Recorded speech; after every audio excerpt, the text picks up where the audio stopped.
Happy Wednesday to you. We are down in Devon too.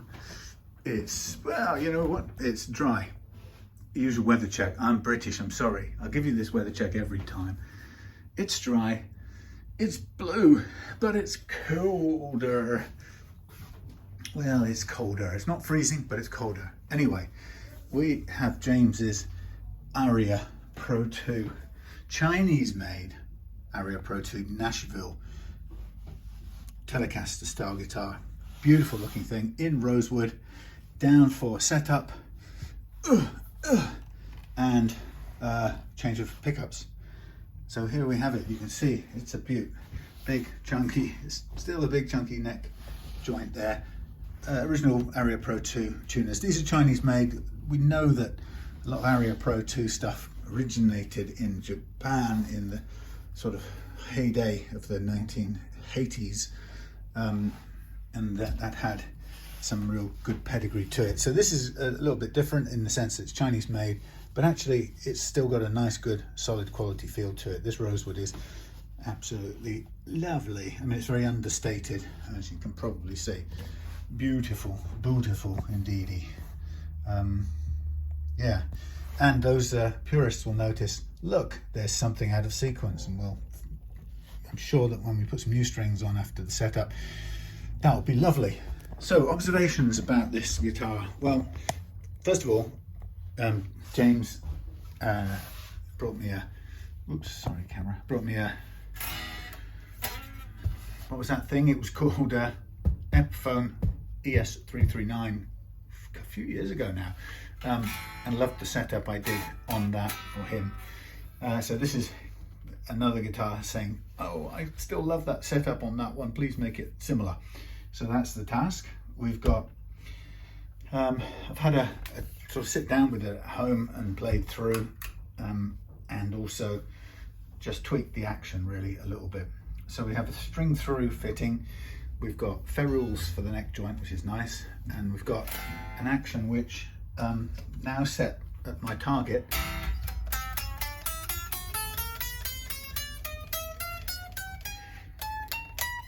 There's quite a bit of choke out on bends and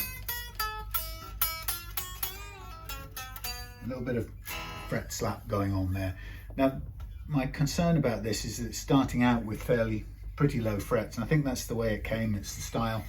So I'm going to have to be very cautiously precautious. We're going to put some. Ooh, I think we need black string trees here. You've sent me white ones, lad. Well, I think we happen to have a set of black ones, because I think. Oh, well, no, black, no. Well, it goes, now maybe it goes with the nut and the binding. All right, we'll go with the ones you sent since you chose them. Here's me thinking I know better. There's nothing but trouble down that path. Anyway, yeah, so it should be nice and straightforward. We've got some ToneRiders to go in there. Hopefully we'll have no incidents and accidents and hints of accusations with the setup. Touch rosewood. Yeah, so I think, I mean, we've got what looks like a bone nut in plastic. It's probably plastic, but we've got a so-so okay-ish nut. The slot is very shallow indeed, which is why I think this is sitting up quite high to begin with. Now the question is, what I don't exactly know is what the spacing of this is. It's a little bit of an unknown. We've got 3.0 from something.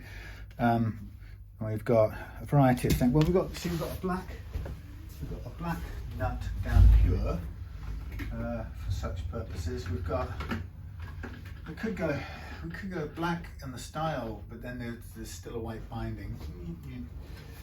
Well, we got white, we got black. We got anywhere you want it, baby. We got lefty, which it isn't. We've got that one's going to get used up and needs replacing. What we got here, we got things that call themselves blanks, but they aren't. 6143s, two of them. They were late shows, weren't they? They weren't supposed to. they were something ordered a while back that just finally turned up long after I'd kind of improvised my way around. So what I'm looking at is whether, no, I don't want that one, whether we use we've got quite a few different options. Tusk options. We want a tusk, yes. And this will be a flat slot, knowing my luck. So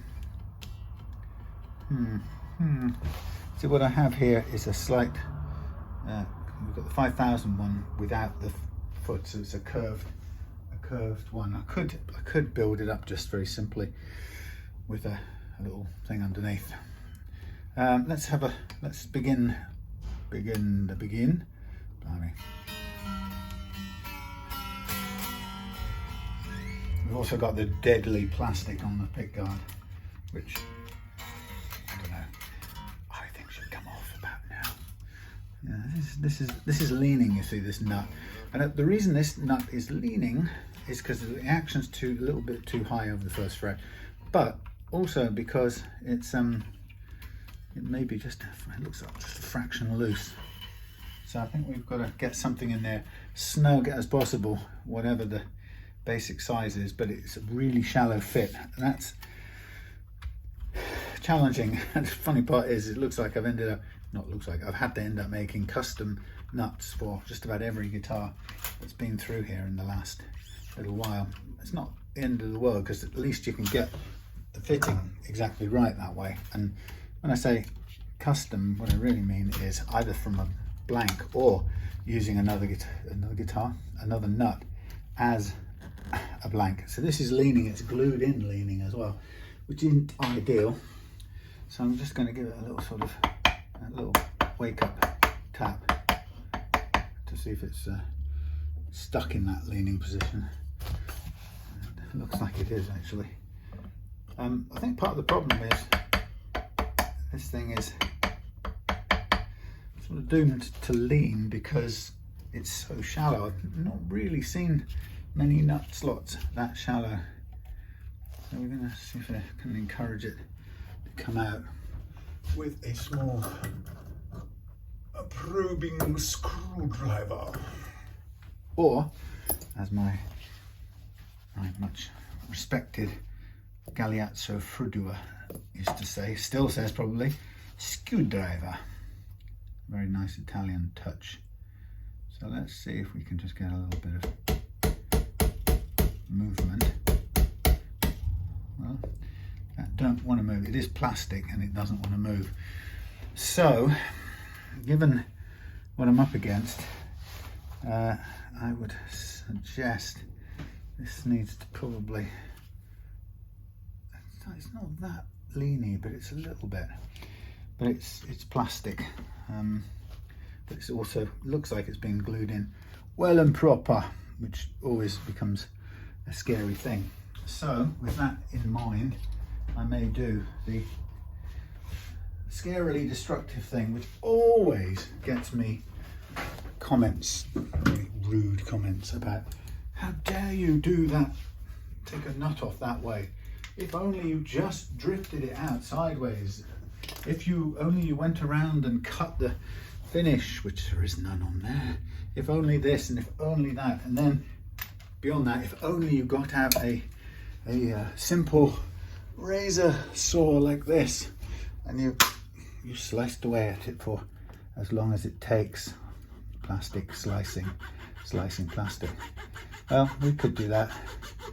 I think what you might find is this thing takes a blast of a long time to cut through.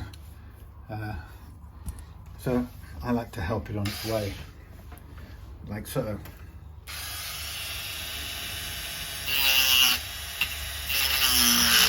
Curly plastic.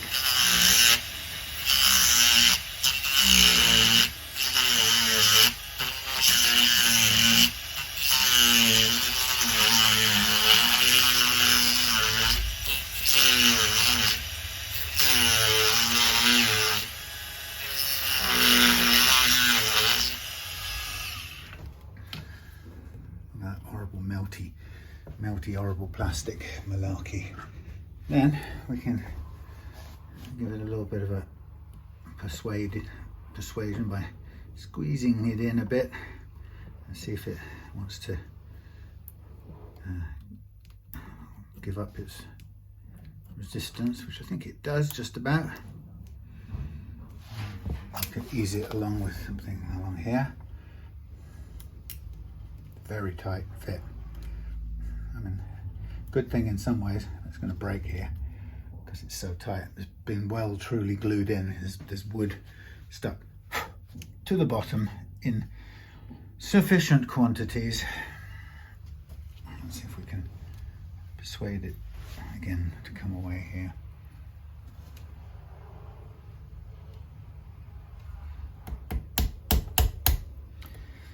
It just wants to fall apart, I think. Nearly.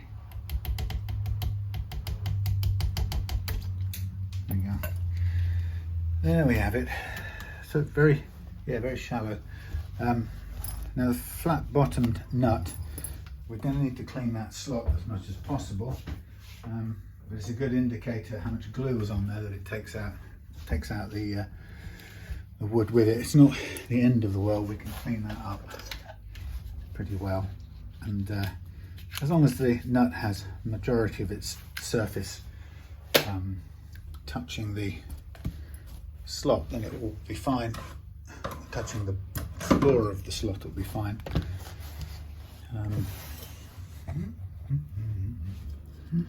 So there's a bit of sort of residual plastic in there. That's just being held in place or stuck there by the glue.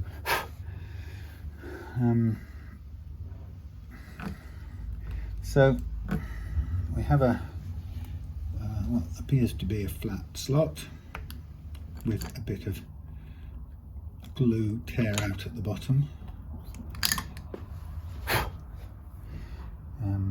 Like I say, that's you can at best just scrape it as flat as possible.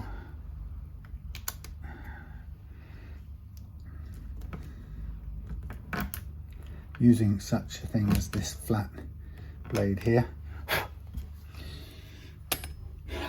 We'll start with an existing tusk nut. Well, actually that's not a bad, nearly a good fit. So I wouldn't mind if we could just get this one in, even though it hasn't got the central foot at this present moment in time. I could always put one on and just, oh, did I make myself a little sanding thing? I forgot about that. There's my little sanding nut for a curved slot. You put that in there and you can go. Obviously I'm not going to do that now. Yeah, so what was I thinking of? Oh yes, a little bit of footage under here just to equal this out. I mean, the point about these is you can actually flatten the edges. If you've got enough room to go down, you can flatten the nut down a little bit and it will fit in and sit on its edges quite nicely. It doesn't need that central support, technically speaking. So I'm just going to clean this surface up a little bit and then check sure it fits. Yeah, check sure, man. So that's okay, that end. So we're a bit chunky at the base end by the looks of it. Just trying to take it down a little bit there. Something like so. That's about spot on. That's not bad. And since we've got to go down, what we can do is increase then the foot surface. So we've got the right width and everything. So this is a little bit non-standard way of doing it, but if I now were to just take down the edges, so basically I'm flattening a little bit at either end, and that's sort of taking some of the curve out of this overall, and it's leaving a smaller curve in the middle, which will be actually fine when we get around to fitting it. I'm just going to make sure it stays 90 degrees to the flat surface, which is just a little tricky thing to achieve. We get about there, and so most of the little curve bit now is gone. We can just get that to fit in there like so. Still a bit tall on the treble side. And then we can just do a little check. That's good there. That's probably just about spot on there. Now what I can do is I can continue to cut down a bit more on the treble side if I can keep it level. I think we're onto a working nut in tusk. And we can check it now as we're working it. Nice fit width-wise, nice spacing, everything right. Yeah, let's do this bit with the strings involved now. String involved. See where we are at.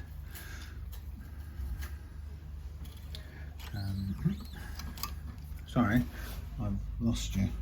I'm just going to do a quick test just to see how much further down we can go in height, which also then levels out the nut a bit more.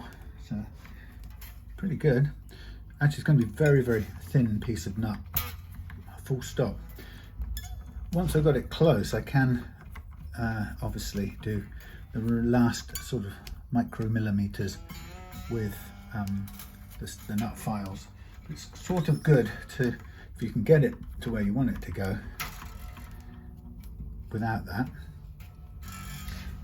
But I probably, particularly if there's a slight difference in the radius, which I think there might be, this might be more of a 12-inch radius compared to the 9.5-inch nut. I bought another one to work down in case we needed it, same spacing. But I think this will work. So I would be tempted at this point to leave that nut exactly as is and use the files to get the action we want. It's pretty good. So I'll do that now while we're in the sort of let's do the precise business right now mode. So we'll just tune this up.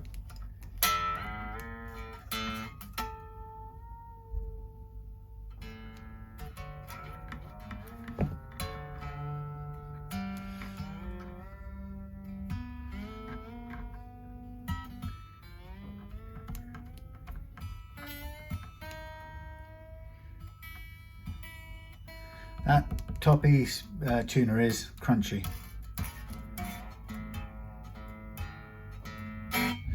It's a shame. What do we got? We've got 45-degree tuners with the fixing hole. It's 45 degrees.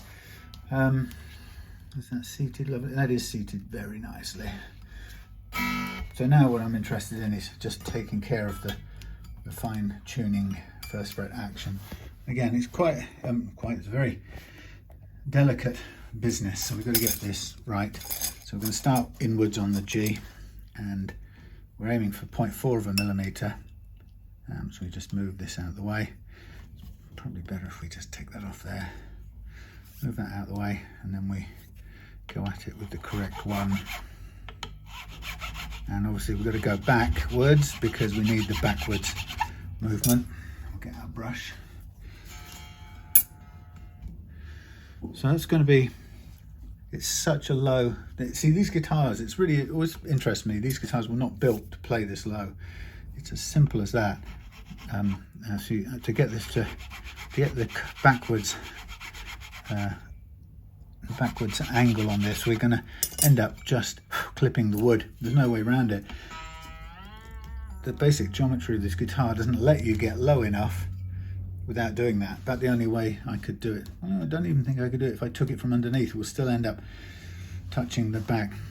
So for the given low playing action, which I've already set, to get this down to our target first fret action, which is currently a fair bit above, we have to, well, I say fair bit, I'm exaggerating, it's a bit above. To get down to that, we have to take more material away, or cut backwards, but we have to cut backwards at an angle. The problem with this is you can't really do an angle without kind of coming into contact with the wood at the back. I mean, you can just about avoid it if you're really lucky, but this geometry of this way, the lowness of this nut, how much the wood sticks out behind the nut, and the overall action together conspire to make this quite difficult to do without running into that wood. I think that will be it. Again, it also depends on how your string tree is positioned and so on, whether it touches or not. It actually doesn't matter if it touches. Some people get really freaked out about it, but it doesn't interfere with the path of the string between the two critical points, which is the front of the nut and the front of the saddles. Okay, so I'm good for the G. Now I'm going to do the B, and shouldn't take long on any of them. So let's just make sure we're going backwards. Brush the dust out of the way. Check our thing. Now once we get this bit pretty much right, we then go for the fret leveling part of things, which is, I mean, this is the first precision part, and then the fret leveling is of course the second precision part. This should be spot on, just above 0.3, which is fine by me. And here we go for the high E, which, looking at it now, I can see it's considerably higher. Let's do the E. That's the E there. Alrighty.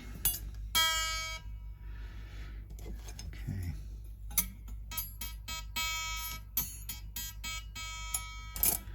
A bit more. So the reason I'm using the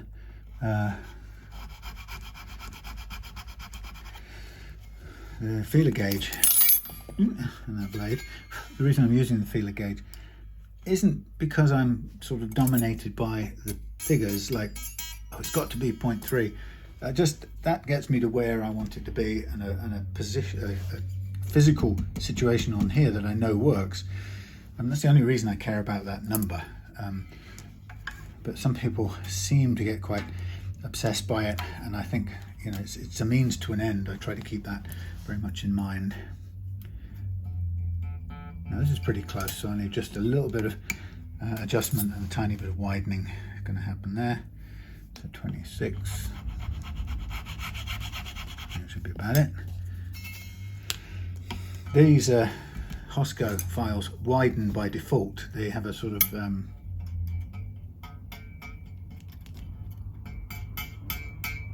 we're just on the mark there. Yeah, we're good. Yeah, they widen by default because of the way they're built. They're sort of slightly flared, knife-shaped, blade-shaped. You get what I mean.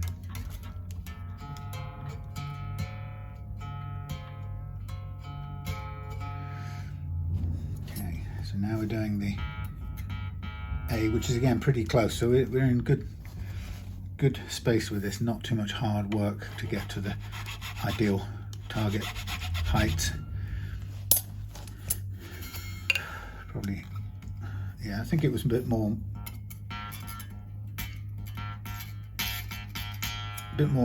required on the middle section. So I think there was a slight discrepancy or disparity between this replacement standard Strati style or Tele style nut from Graph Tech and the actual radius of this, which is probably more like a 12,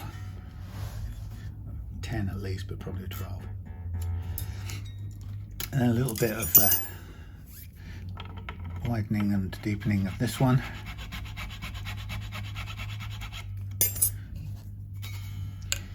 Thicker slots, or thicker string slots, are can be a little bit deceiving. They don't cut as well. Sometimes it doesn't hurt to give them a go with something closer but not quite as wide, something like this. You get a bit of movement out of it, and then follow up with a tiny bit of widening like so, and then try it again. I think that's good.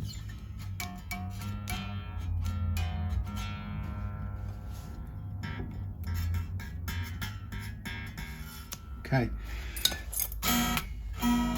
sharp, that doesn't matter. So we've got our perfect low first fret action. So I'm going to now, once again, slag off the strings.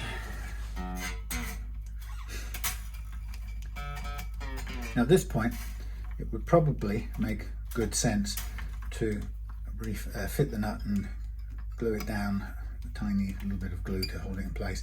I don't think it's going to go anywhere. I keep saying this, I did it on a previous video and said, no, I think I'll just leave it exactly where it is, and then I went and glued it down anyway. I mean, leave it without gluing it, and then I went and glued it down. I mean, that is pretty, no, actually, do you know what, for once I'm not going to do it. I'm going to stick to my guns, partly because I didn't like the fact that to change it in the first place, I had to, you know, we lost a tiny bit of the wood on the slot, and that's what you get when you have to use glue, or you do use glue. So if you don't have to, you know, all you need is to be confident that the nut isn't going to go sliding anywhere under playing circumstances.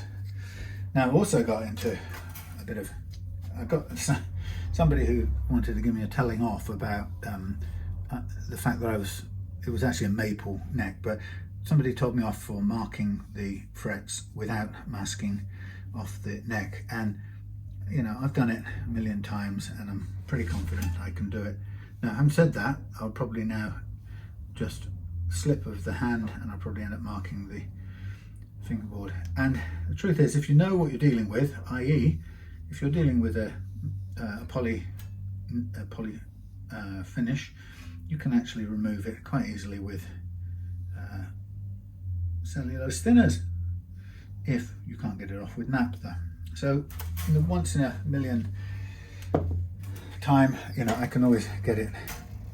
Now I tell you what, while we're here, why don't we put on the string trees? Let's go as we mean to continue. Yeah, anyway, so that was one concern that somebody told me about, and I don't mind having people say, oh, you didn't do that, why is that? You know, and I'm always happy to explain why. What am I doing here? No, it's the same thing. Yeah, I'm always happy to explain why. But the thing that bugged me slightly was the next bit when they said, they told me that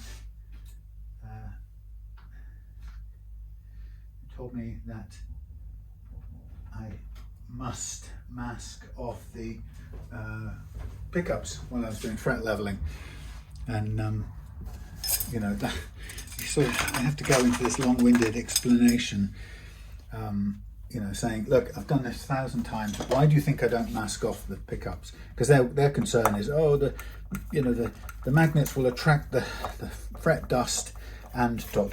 bad things will happen, right?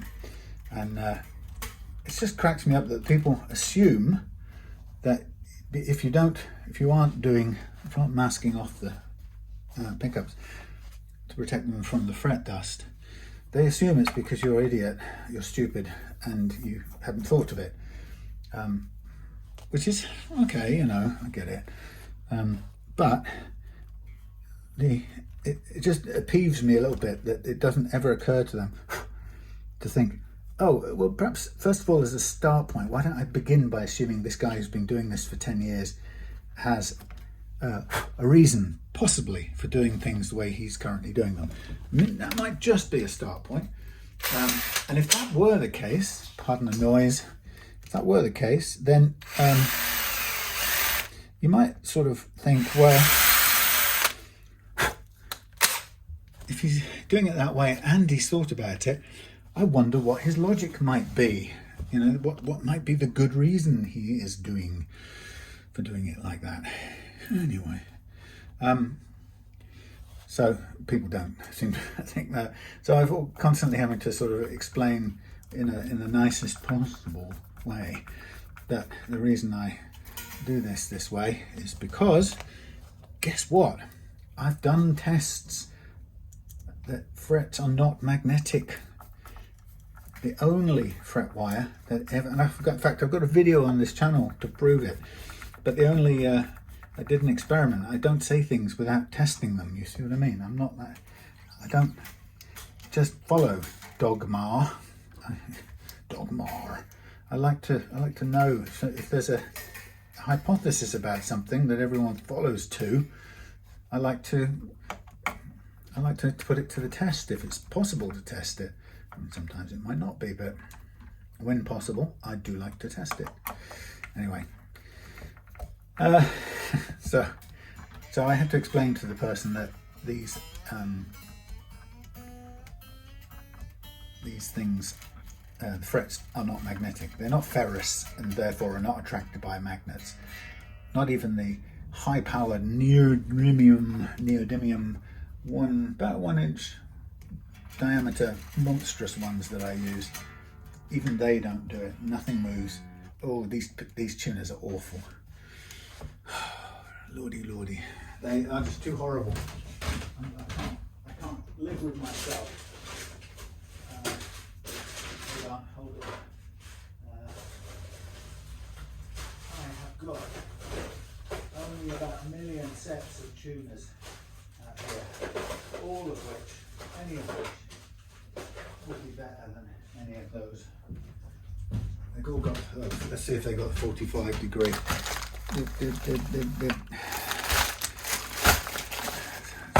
mean, you know, they would look nice. They're 45 degrees, right-handed.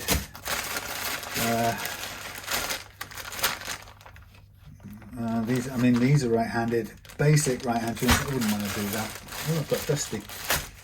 There's another set of left-handeds. Only 5 of those babies, and we've got some right-handed squarish buttons similar to that. But look, we've got chrome locking right-handers here, and they're sitting here not doing any service. Just see if they've got the same basic footprint.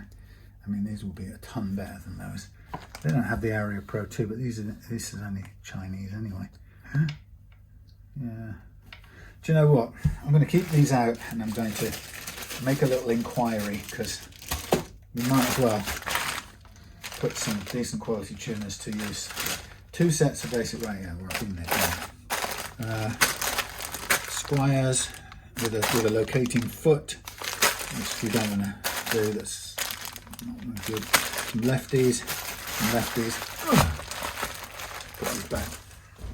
Why not? I mean, come on. What's over there? What's this? ING P90s. No, it's the tuners. Not the P90. What's in here? 45 degrees. No. Not any pins. What's this?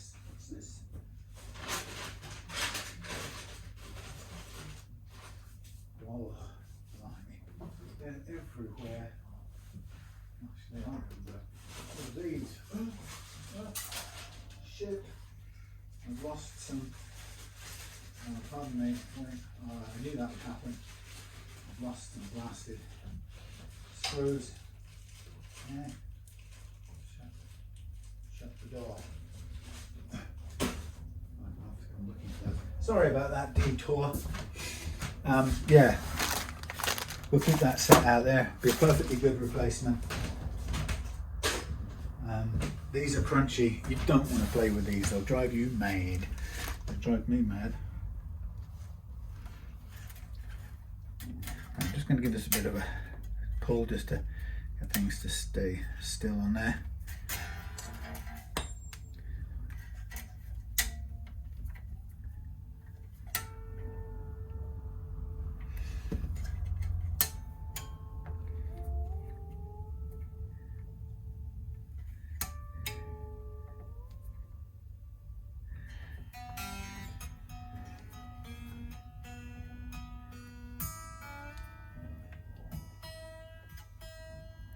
Crunchy.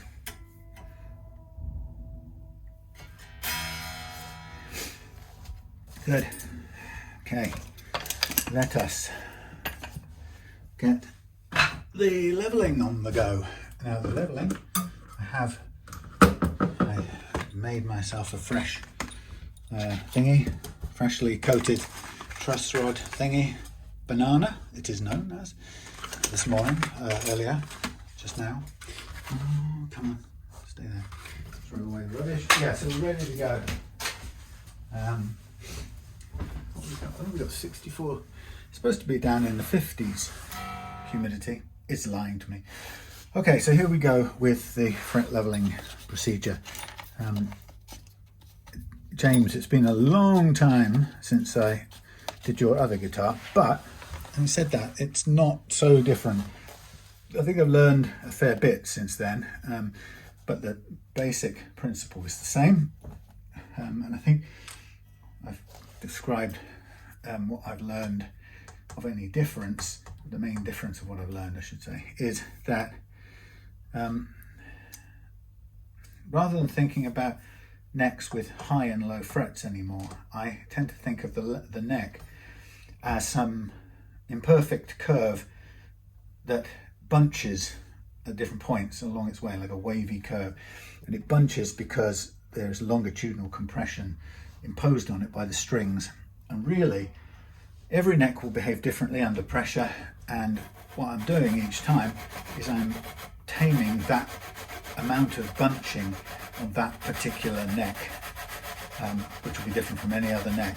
But what seems to be great is that the banana method is the only way. Let's have a look. No, I'm going to just drop this a little bit, although it's actually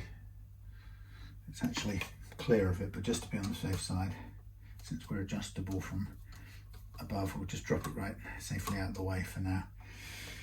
Okay, so the lovely thing about this process, and you may be able to see it here in this light quite well. So cutting,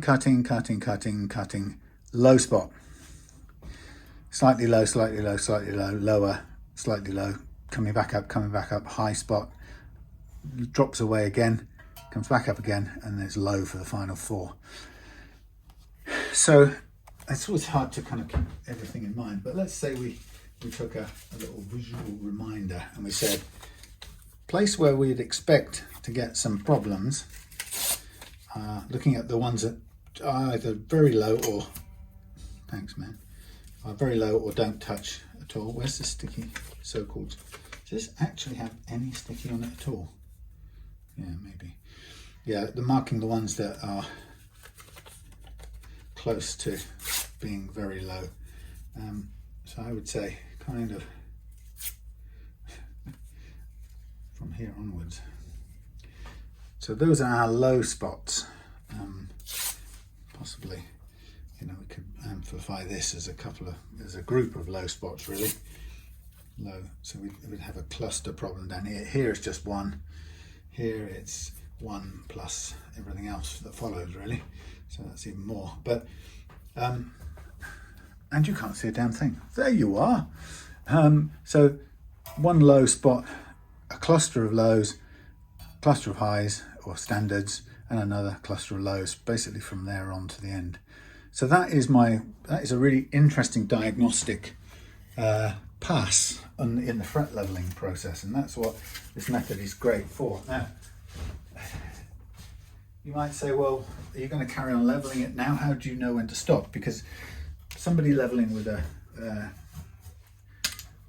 thing, rocker thing, kind of levels until it doesn't rock anymore. And I'm not going to do that, because part of the appeal of this method is that it preserves fret metal. So what I'm interested in is how it plays.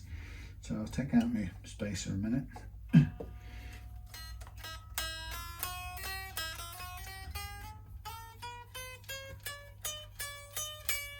So there's a low spot and a low spot too.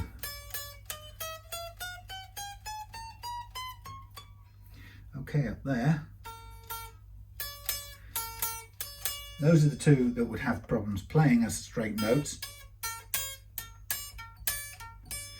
They're just a little bit zizzy, as I would call it. So what I'm going to do is I'm going to do a tiny bit more of a pass, thinking about those two spots there, thinking about just redoing and perhaps pressing a little bit down on this end, and just sort of going from side to side, front to back a little bit, and yep, that's pretty good. We're falling off the last four. Maybe that was actually done that way deliberately, I'm not sure. We've still got a low spot here, but we're touching the metal now. We're touching the metal everywhere else, so that will be good, absolutely more than good enough to play. What we're next interested in about are obviously the following frets. We'll use the same the same calibration of the tool for this next track, the B track as I call it, and I kind of expect then to see the same pattern repeat. So we expect to find more or less the same fret showing up as high and low. Having said that, it does change as we go across the fingerboard, across the radius towards me, but it's showing up as 6, again being low. So the thing about low frets is that they dictate what's possible more than high frets, really. And the reason for that is because a high fret, you can sort of take down, quite aggressively take down the individual high fret, which sometimes will be caused by it not seating properly during the fretting process.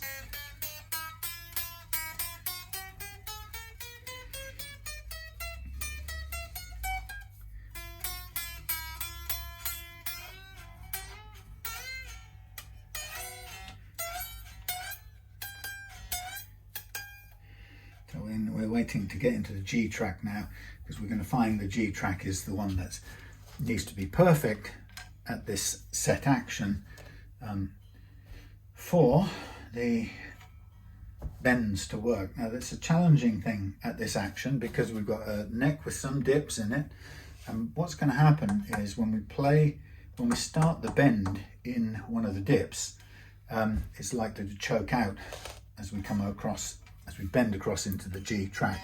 Tends to go through the B track fairly well because the geometry of the neck allows it to, but it's when it comes up higher into the G track, it struggles to retain the clearance as the string goes back down to a lower point at each end, or that's where its start point is, so it does go back to a lower start and finish point, and that pulls it down onto the following fret.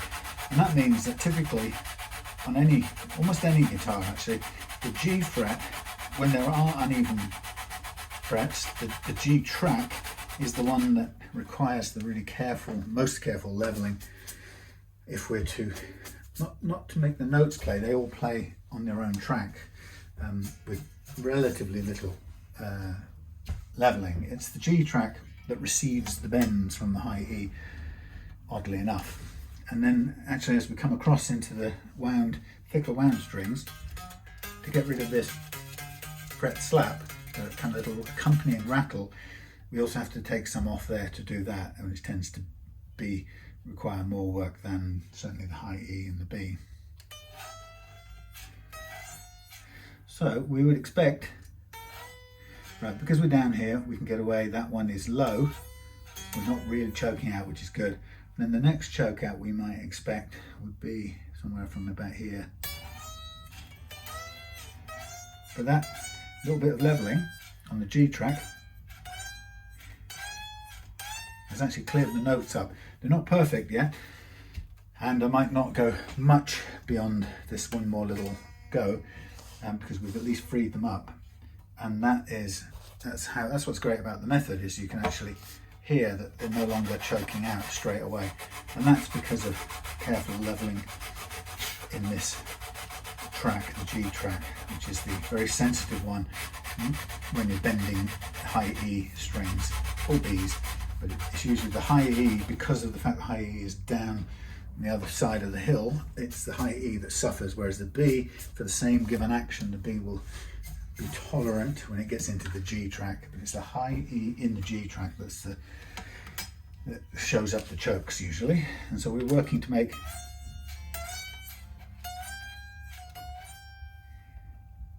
that's the so we're still sizzing.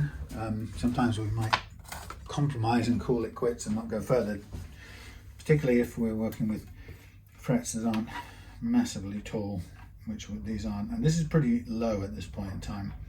It's just a little under where I would have it normally, so I'm just going to make a tiny modification.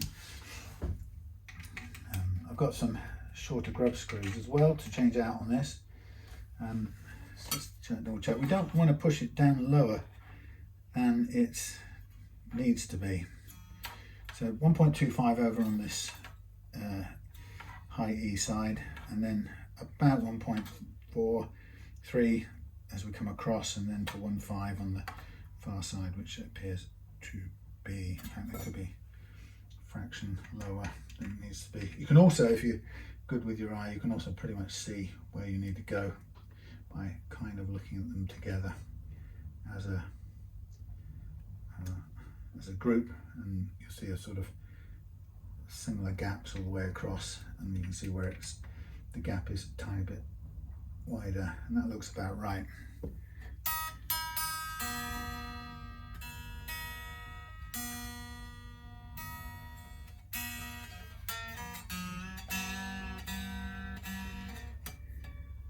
Should be following the tuning fork.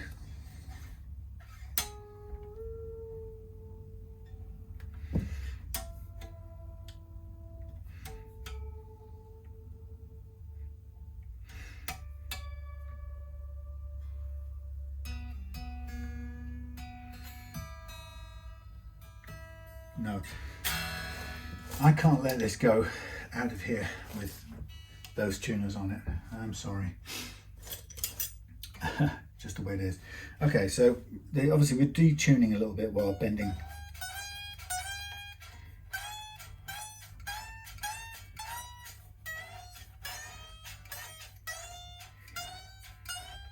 Pretty good. I'll stop at that point. We've done the G. Now we're going to do the A. Now, as I said before, the thing I kind of do in my head at this point is I switch to listening for the rattle, or what I call the fret slap.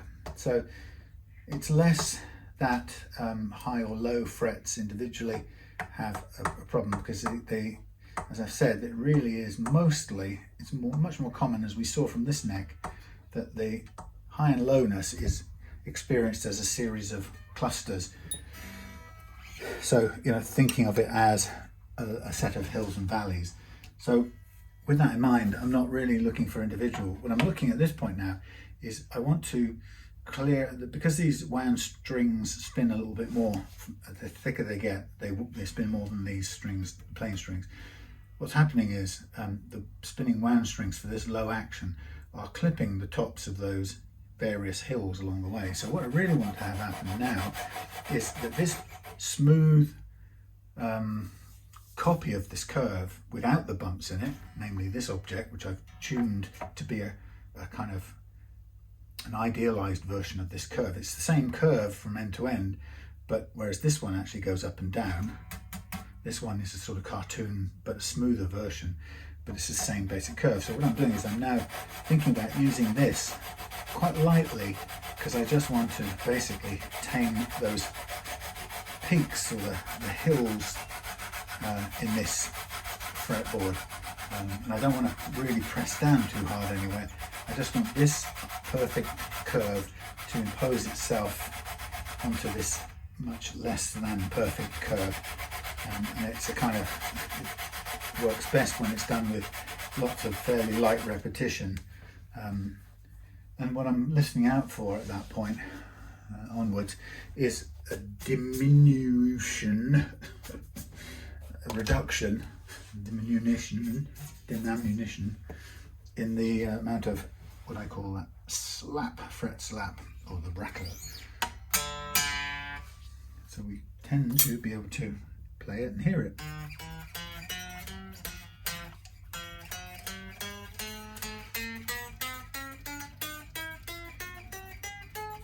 Now, I know that's not perfect, but it's a lot better than it was. It doesn't have quite as much accompanying frazzle, rattle, slap. So, because I've not really done that much on it, I'm going to happily do it again. And for superstition, I've turned the beam around and I'm using it the other way. And that is just in case there's a slight bias in the curve of this tool. I want to impose or even out that bias if there is any. There isn't, but just in case there was. So again, I've just gone over this again in fairly light touch across the D track, and it's cutting up a little bit on all the frets, but nothing major. There isn't a huge fret metal loss, and so what I'm going to get as a result of that is the low action with very little in the way of fret slap.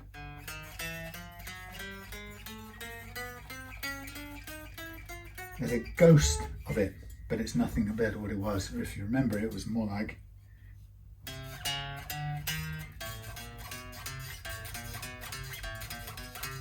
that's the one you'll really hear the difference here. Okay, so now I calibrate for the A. I had another person on YouTube come and shout. You know, you can tell people shouty. He told me, you know, I should stop doing it all wrong and I should stop and flatten the neck and do it properly, you know, or something to those effect. And you know, I do my usual thing as a human being. First thing I want to do is tell them to go and the second more enlightened part of me comes in and goes, no, come on, just be constructive and friendly. So I replied back saying, I think you've missed, or you may have missed what I do here. You know, there's a particular reason why I do it this way, and you know, it's tried and tested, or you know, and I'm all reasonable and nice. And the guy comes back and again sort of repeats how wrong I am, and how right. He's trying to be friendly too, you know, I can tell, but you know, he can't reset his mind. But it could be something in what I'm saying, which is I've thought this through, I've worked it, I've done experiments, I've tested it, and I've used it for 10 years whilst thinking about it every single day that I've used, blah, blah, blah, blah, blah. Anyway, but he just couldn't switch. He couldn't switch off you're wrong and I'm right thing. And so he commented again something to that, well, you know, it works for you fine, but you're leading your people who watch this astray, telling them the wrong thing.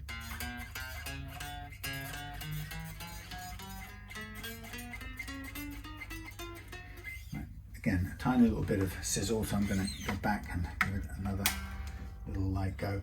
Anyway, you know, so third reply, I said, look, his name is, what do you call it? What do you call that thing where you have a handle? You know, is that Breaker, Smokey and the Bandit or something? Anyway, his YouTube handle was something like,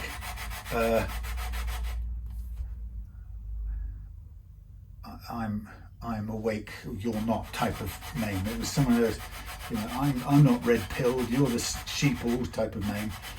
And so I said to him, look, you know, I think you're making a mistake here, and I said it's evident you don't know, you haven't watched and listened, or you haven't taken the time to find out what I'm doing and why I do it this way.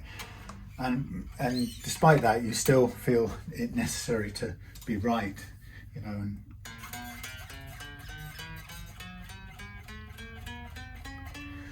tell other people, you know, that they're wrong and you're right. I said it's not a good look, you know. And as you know, I've always made that point on here.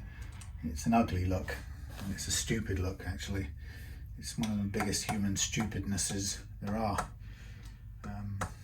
Unfortunately, you know, I've always said if I test something out and the results contradict the thing I've been holding to be true, I will revise my hypothesis in light of the evidence.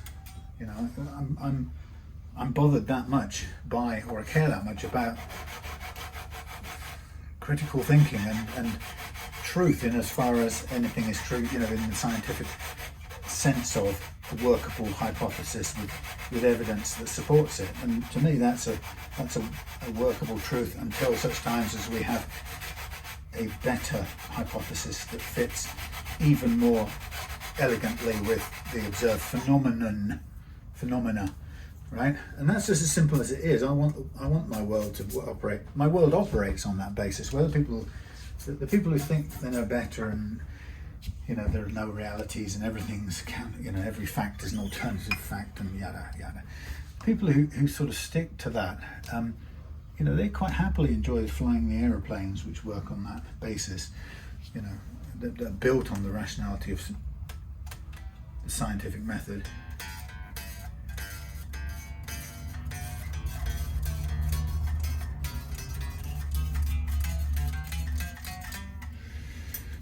So we've got a fair bit of fret slap still going on here, and we've got it at 150. So this is the already at the target low low action setting.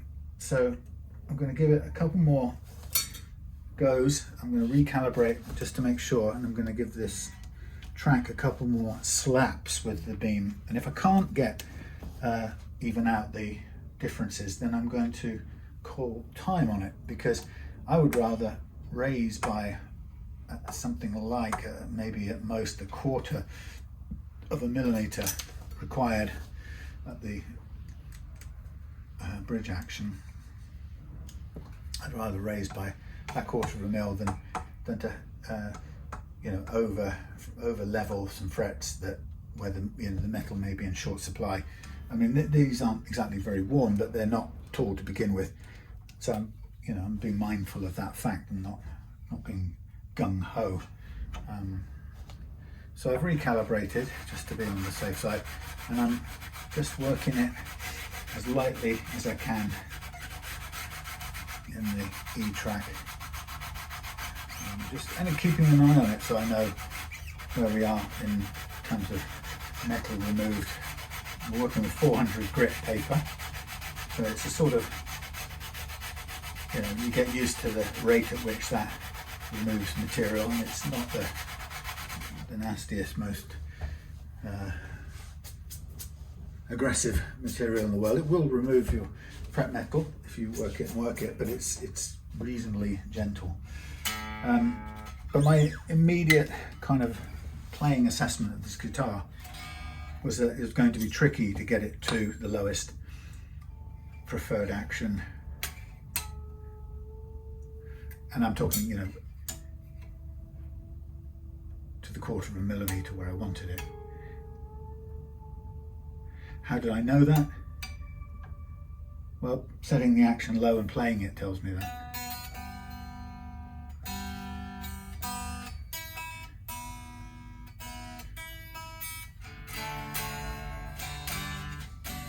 Not in tune very well, but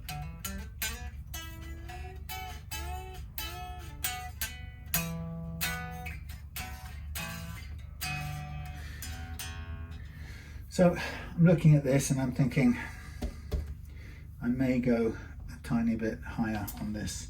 So I'm going to go a 1/4 of a turn on this low E and on the A.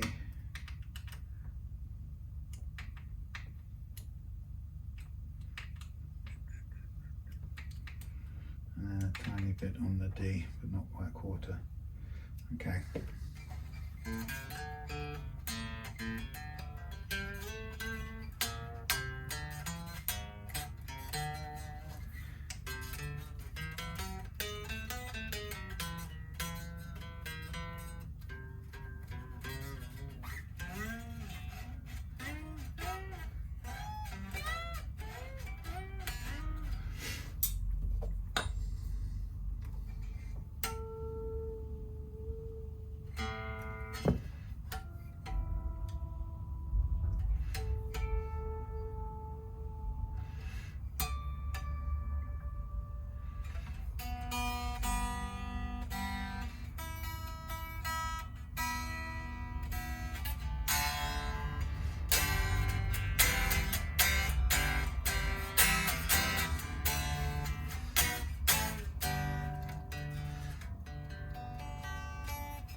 I think I'm going to stop on that.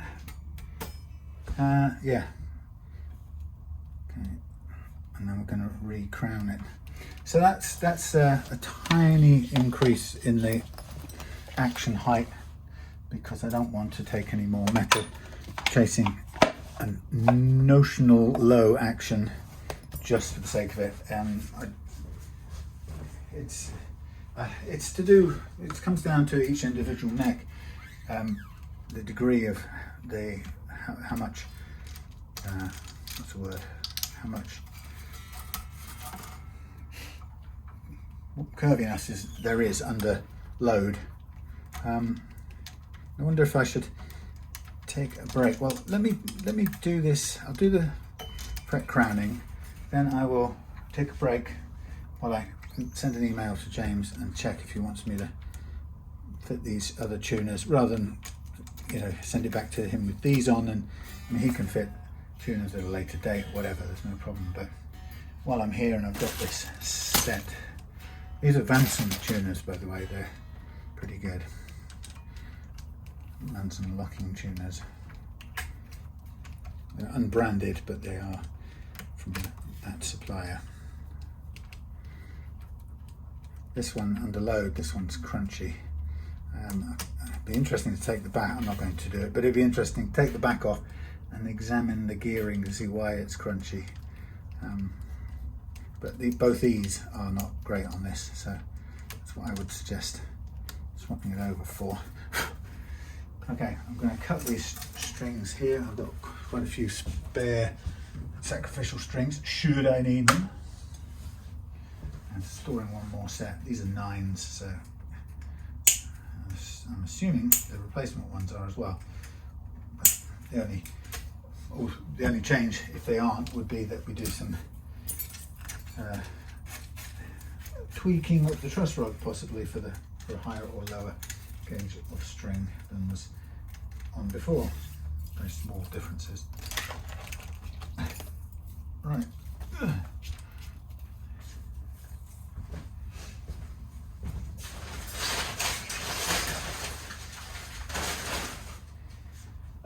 Yeah, as you probably know, I mean, I aim for the lowest possible playing action to this standard height or standard action that I tend to work to, based on experience of knowing what it will tolerate and what it won't. But, you know, I say to people that it can go up from there if it's too low for you, which rarely, but sometimes it is. Sometimes people prefer it a little bit higher, but at least it's set up, you know, so that you can go to that low action and leveled it out. So the crowning part of the thing is to mark it off again, and this will act as a guide to the removed metal, and this helps me use the crowning file and know that I haven't changed the height of the fret. It's quite clever. And then once that's done, I will stop the camera for a bit, get in touch with James about these tuners, and yeah, when we know that, I will come back with those fitted or not, and some new strings ready to go on. Oh no, sorry, we'll come back to the electrics part of things. Oh yes. So these are, I'm going on the medium size here because these are not the biggest, tallest frets in the world. So just looking good. It's a good guide as well when you get to the crowning stage to know, you know, when you kind of sense or get this file will tell you how much or little you've actually removed. I mean, of course you can see it, but this sort of reconfirms it, and it's often quite reassuring, because sometimes you can think you've taken loads of material, and this file here will go, no, it's not really any more than normal.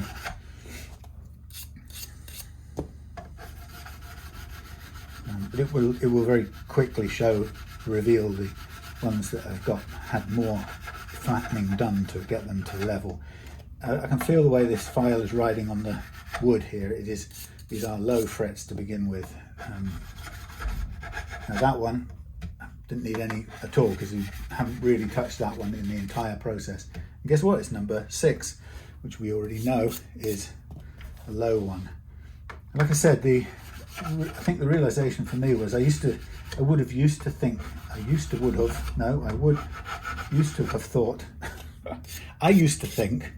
that a low fret had been whacked in too hard by the fretter, or you know, something like that had happened.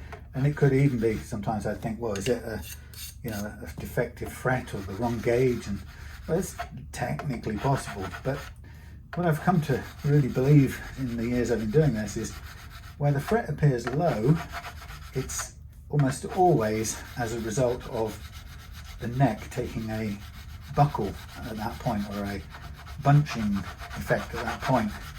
And where a fret appears high, or let me just say, of course, the point about a fret, if a fret is actually in a dip and it's low, however it's low, what of course it does is it makes the following frets effectively high, and they behave as if they were just sticking up high in front of a perfectly ordinary fret. So you get choking and sort of buzzing and so on.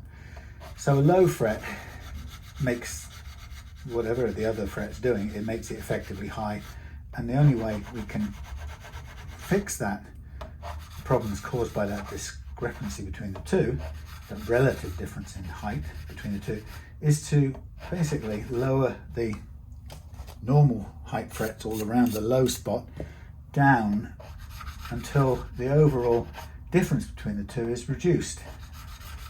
So it means basically you're not fretting in such a deep trench anymore. So that's really what you're forced to do, and that's why a series of low points like number 6 here, number 6 is probably in a ditch that just about includes those two, but they're probably just about okay on the edges of it. But the ditch is probably like that, the dip, and number 6 is right in there, and we have to take down everything around it so that the difference between what's outside the ditch and what's inside it is reduced. And you simply can't do it with one fret after the other. You have to do it with the whole board. So that, you know, to summarize it, a neck that buckles or bunches substantially under load is going to be costly in fret metal in order to level it. And as you know, if we don't want to spend the fret metal, we're going to get stuck with the age-old remedy for when you have uneven frets, and that is raising the action, which of course most people don't want. So as you can see, this method is about getting as close as we can to a target low action without, obviously as always, without spending too much in fret metal, especially if it starts low and thin as this one did, low and narrow, and then having the judgment born of experience to say, actually, we can't really get any greater improvement in averaging out these highs and lows here, so we would better do the last bit by making an action adjustment. And you'll see on these videos, I'm always arrive at that last of all, because we're trying to make the frets comply. But as I say, sometimes the fingerboard bunching is such that we can't, given the amount of available fret metal to expend on leveling the frets, given the low amount to begin with, there's a limit then to how much we can level this into shape. And as you saw there, eventually the smart money has to settle on a compromise, which actually is so small that James probably wouldn't notice it between the two settings. I would be hard pushed to notice it, but that's the name of the game, and that's the precision that I like to go after this with, because it's the difference for many people between not being able to have low action and that bend work, and being able to have low action and be able to play that bend. So why wouldn't we put the love and care into it? And of course, people who like to buy guitars from, I don't know, Harley Benson's or whatever, and play them straight out of the box, that's absolutely fine. I'm not saying they're not good guitars. They're perfectly good guitars, and some people prefer a much lower action, and to get that lower action you have to pay. I don't mean just me, but you have to pay in either fret metal or yeah, basically paying fret metal or possibly a reduction or an increase in neck relief or whatever. You pay for it somewhere. Equally, when you meet people who have a very hard, very strong playing style, it's also the way that, you know, if your playing style is hard, you know, you strike the strings very hard, they're going to move more than the strings do when I strike them most of the time, in which case the physics of the thing demand that you have more space available for those strings to spin, because they can spin in a greater arc and so on. And of course that means that there will be a limit to how low you can have your strings.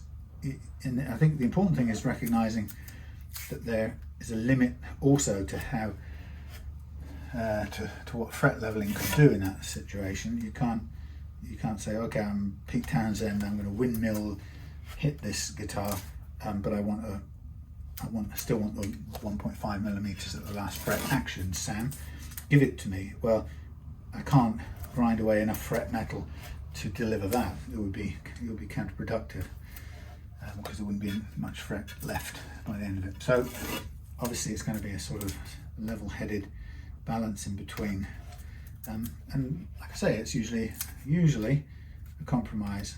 And the reason I talk about the 1.5 millimeter last fret action and the 1.25 last fret action on the other side, on the high E side, is because those are actions that I've found to be attainable on guitars like this, and typically Strats, Les Pauls, Strats, even you know, everything, Teles, everything normal.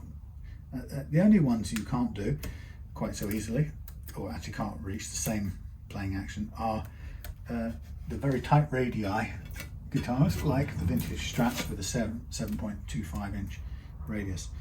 And the geometry involved there just demands that we end up with a slightly higher action.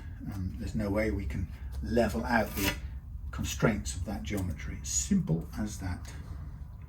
Anyway, so you can see what I'm obviously doing here is masking off the neck, ready for a very boring process called sanding and polishing the frets out, where I usually put something on the radio.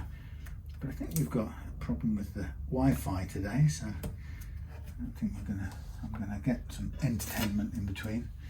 But we'll come. Oh, see, look, this one's lifted up. I can actually get the paper right underneath it, and yet that still showed up as lower. So there's a gap at the end, but it's still overall lower. It's funny. Yeah. Anyway, so we'll come back after the polishing and sanding out is done, and then we'll take off the control panel and the scratch plate, and we'll do the pickup changeovers. They're pretty straightforward, as in it's no fancy extra switching or anything involved. It's going to be direct replacement on the 3.3 position switch, so no funky series parallel switchings or anything like that.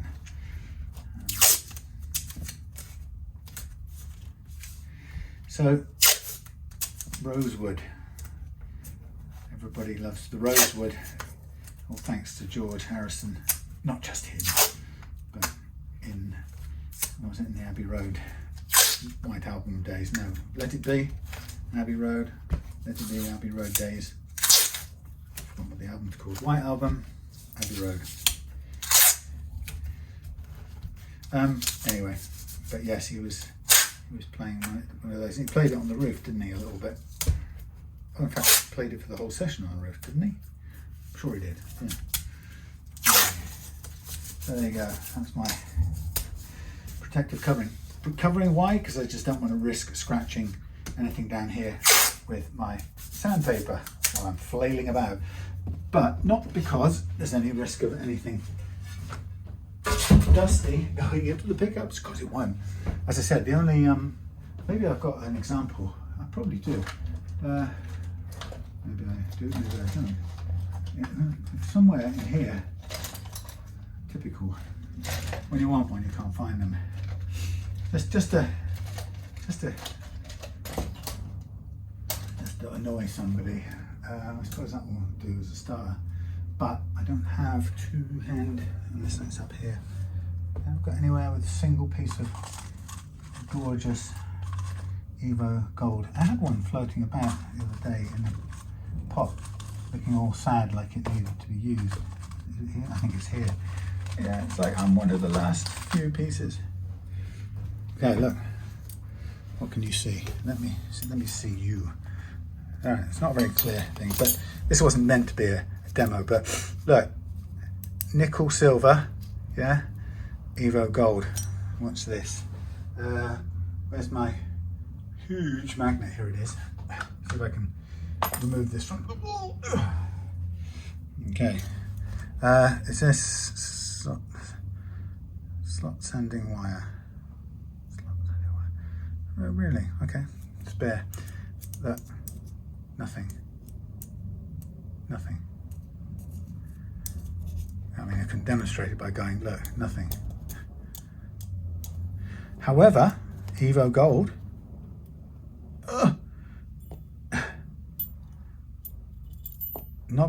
Not exactly very strong, would you say? Versus ferrous metal. Can you see that? Pow.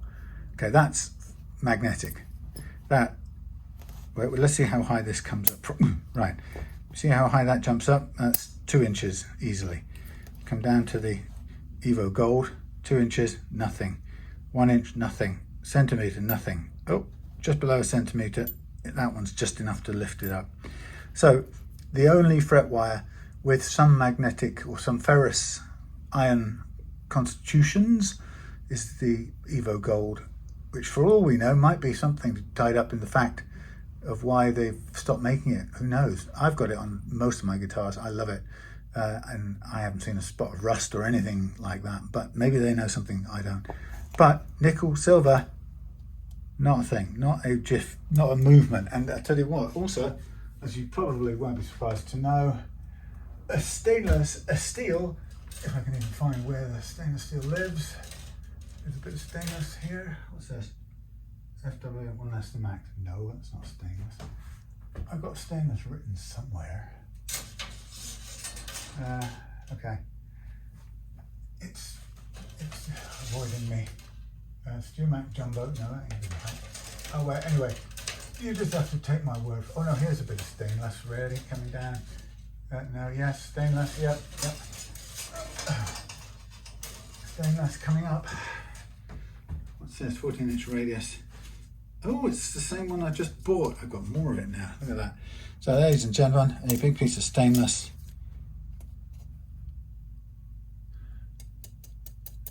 Nada. Ow! That isn't dangerous. Flying daggers. Crouching tigers. Okay, that. It's so magnetic. Not. I can throw it off. Nickel, silver, sweet FA. Stainless, nothing. Pliers, lots. For everything else, no cost charge. No, what was that advert? For all other things, no charge.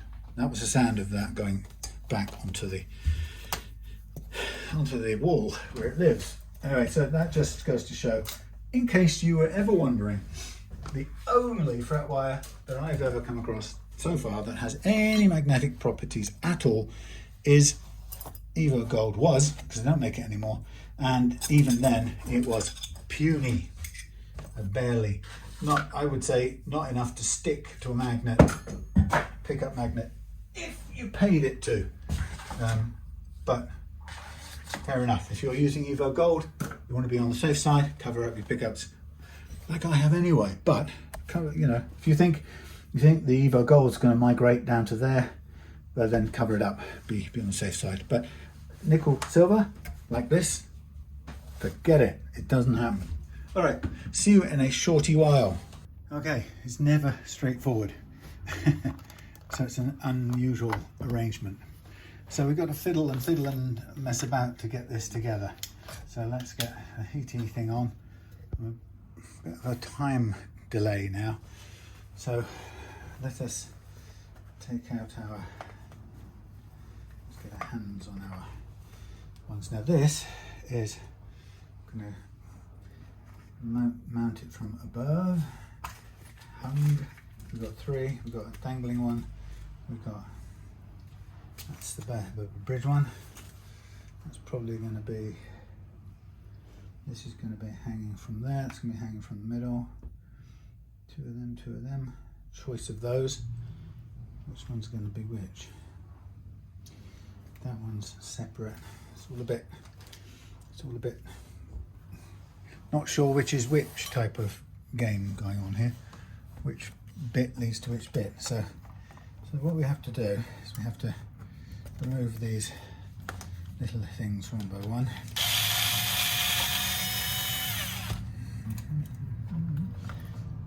So put that there. Don't know if these are going to fit. That one's going to stay the same, but it's going to have a spring. This one is going to be a sprung one. I don't know what this is for. I'm going to use one of these. That's 3. This is going to be a sprung one. Sprung. That's going to go in the ground. That's going to go through. Oh, we're only going to go one, aren't we? So one of those onto one of those, and one into the ground over there. So what have we got? Let's see what we've got. We've got middle, earth, middle, blimey. This is going to be a little bit more complicated than at first thought. Let's draw the thing.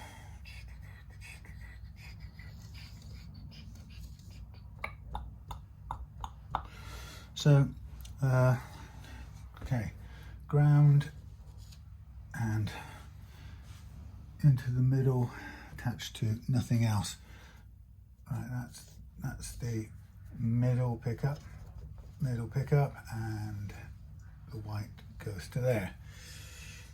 Okay, so ground to the top, yellow to there.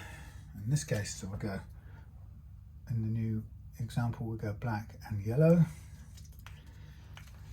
in which case we'll snip off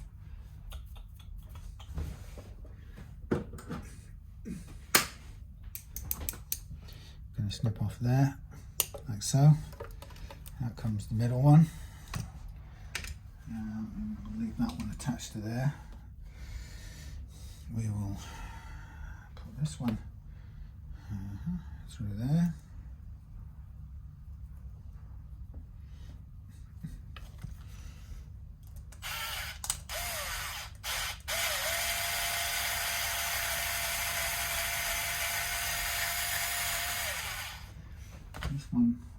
This one, same length, good. That's going to go through there, like so. What did I do with it? I did that, didn't I? Hold on. It's going to go to there. It's going to go on there like so, and that's going to come around there like so.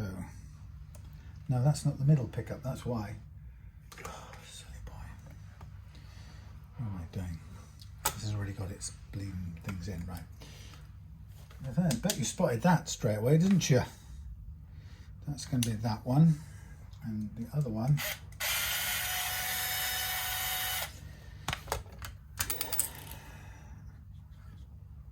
Where did that go?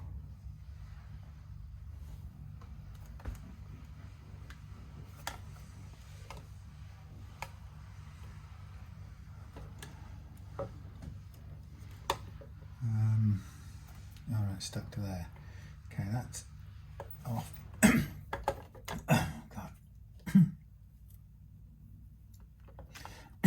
God. Middle.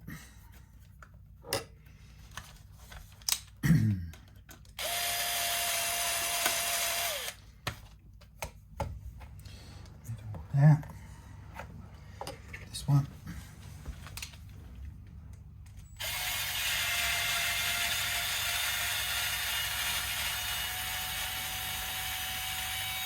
Thank you. Into here.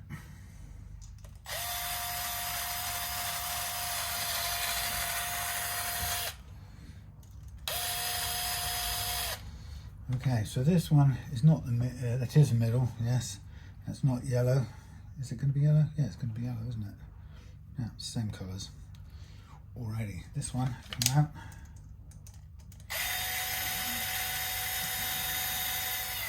I've done this back to front. I think I've just, yes, I've just done this back to front like an idiot.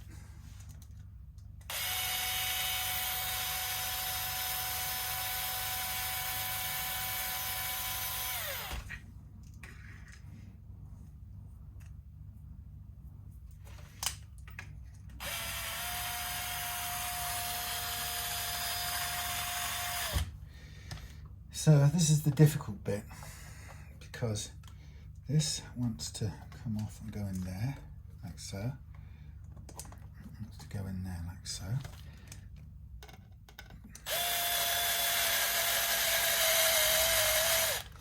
But we can't put that through there, that's fine. We know we're not going to put that through there yet.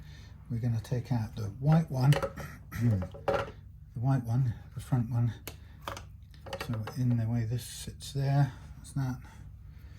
Blue, and in the thing we've got 1, 2, 3, 4, 5, 6, 8.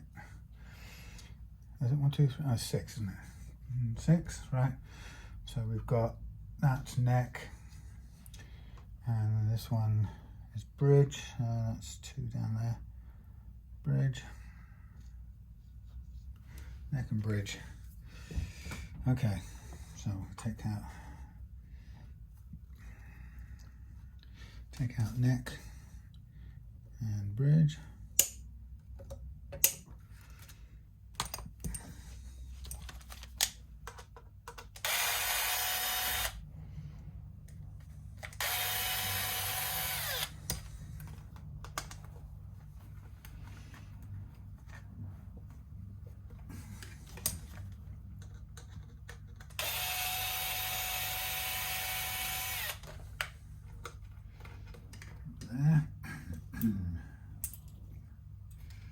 There.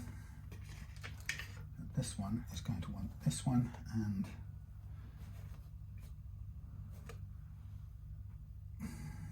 that's counter. This is countersunk, countersunk, countersunk. So we're going to need a countersunk, please. Countersunk, countersunk, rubber, rubber. I know what I mean. Countersunk, countersunk, rubber, rubber.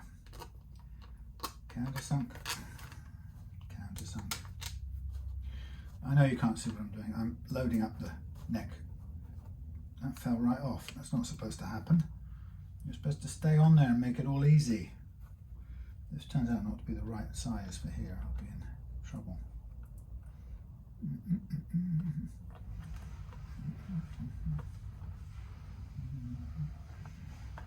Come on.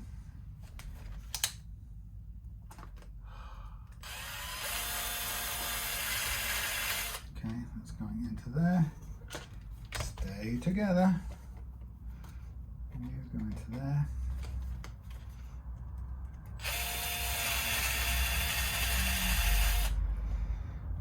So and so.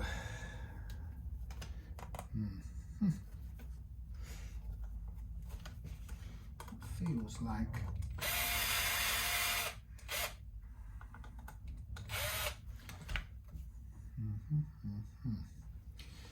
okay, so that one is going to be, that one's going to be there to there. Oh, what a horrible little routing that is. Oh dear.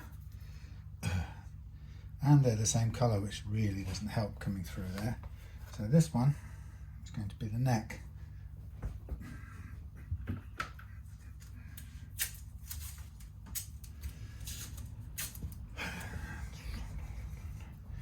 Neck, neck, neck, neck. See how well it goes through that hole. Neck. So, blimey, it's got to go down that way in a straight line. I suppose we better tie it off.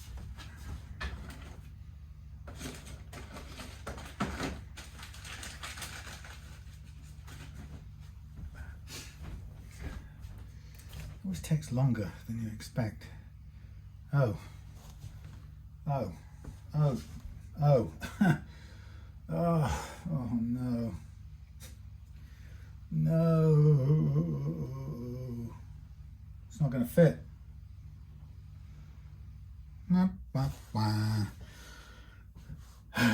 Shit. No, it's not going to fit. It's got a, it's the wrong hole. That's going to be, it's going to end up showing it's going to show the hole, but the hole's shown there.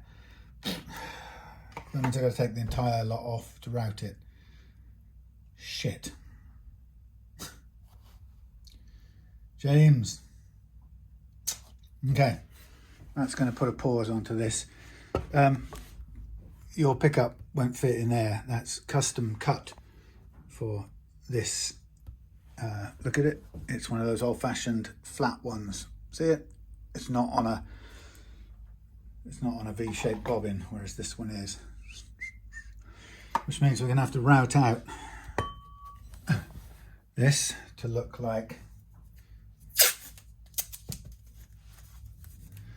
this.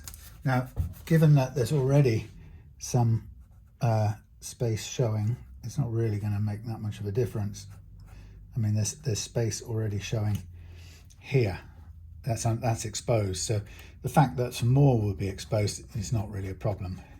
But we've got to route this out, which means I've got to take the bridge out completely. So we might as well just snip that there and this here.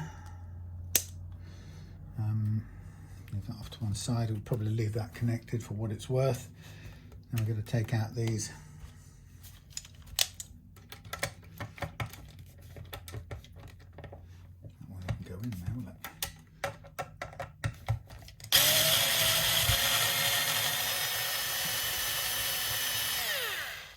Slightly annoying.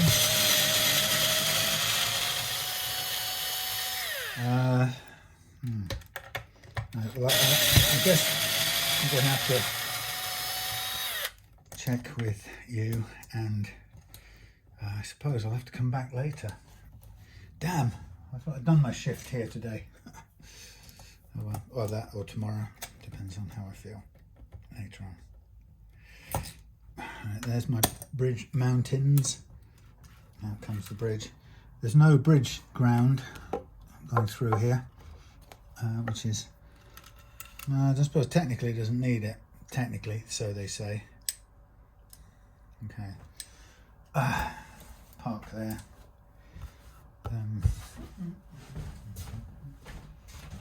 Yeah, I'm gonna have to pause now and come back. But first of all, I'm gonna find me a single coil route. There's one.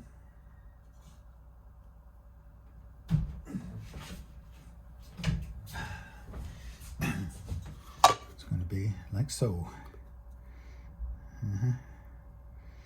Slightly wider all round, but that's okay. Wow, hang on, is it? What sort of alignment's this? It's not even central. That's not central. Oh, lords. Right, I'm going to have to go central on there. Oh, how bizarre. No, they've put the channel off to one side. The wire channel off to one side.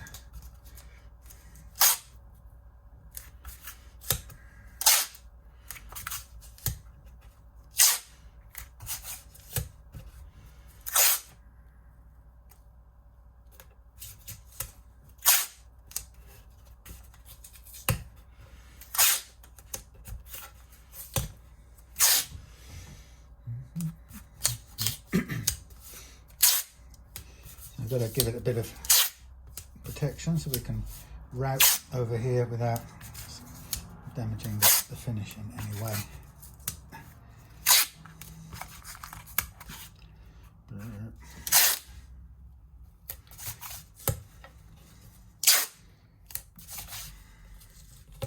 Now the bridge should be grounded by the screws, the pickup plate, the pickup base plate.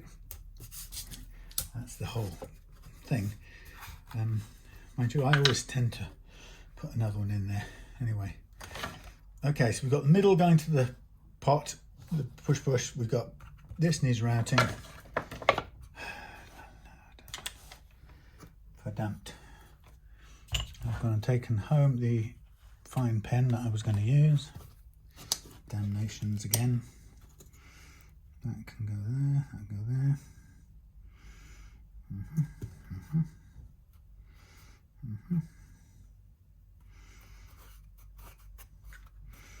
Well, it's kind of difficult to get this exact because there's no center lines marked anywhere. Should probably go over here as well.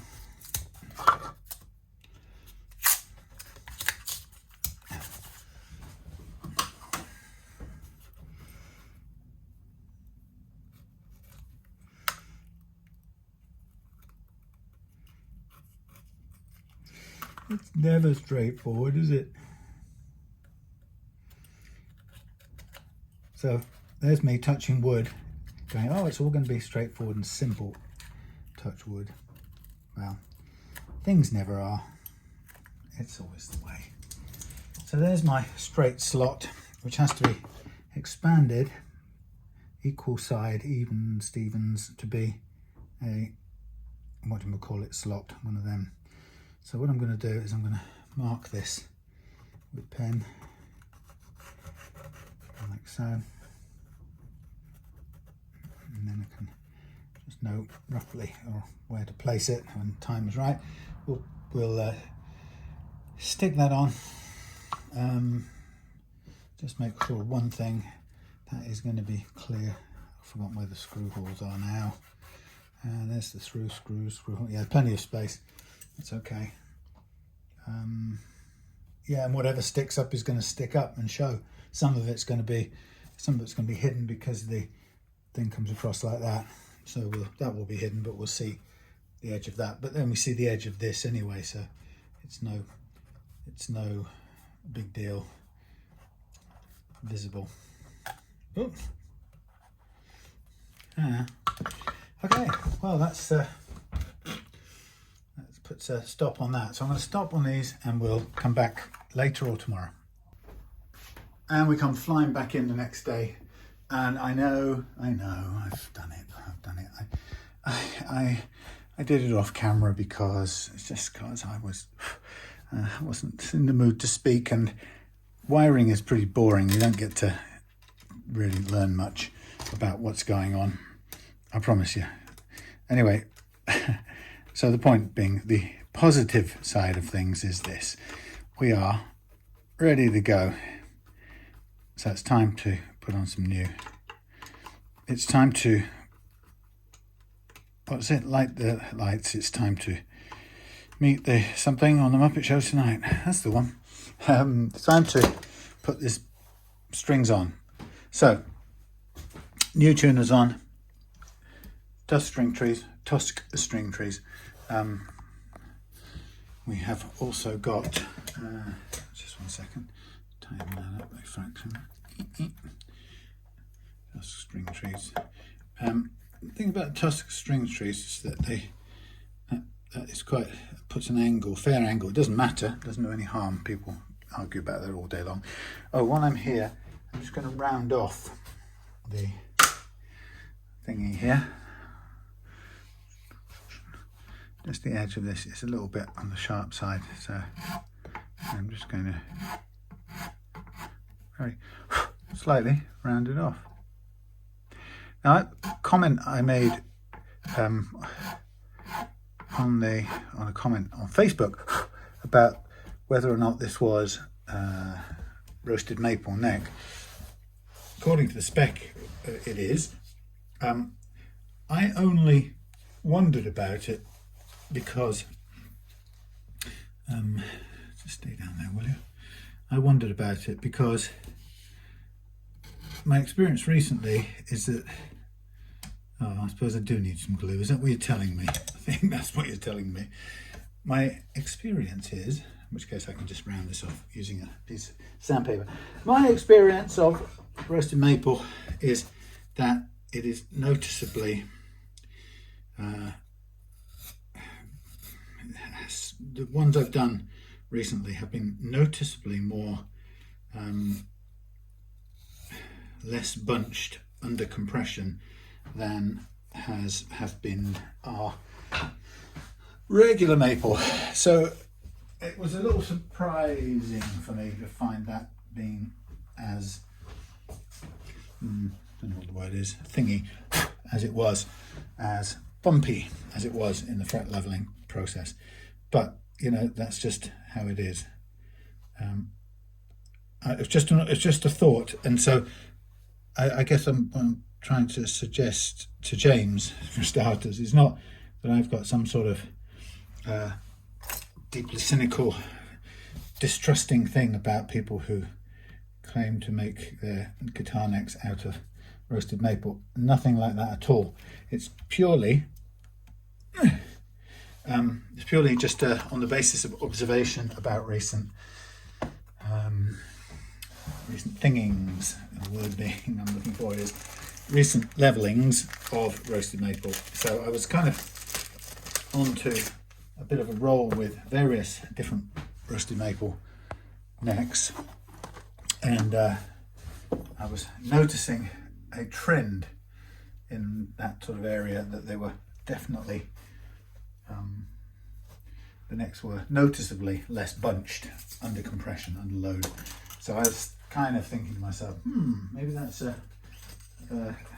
common thread, and we'll sort of see. And having sort of waited to find out, I haven't done another one in the last couple of weeks.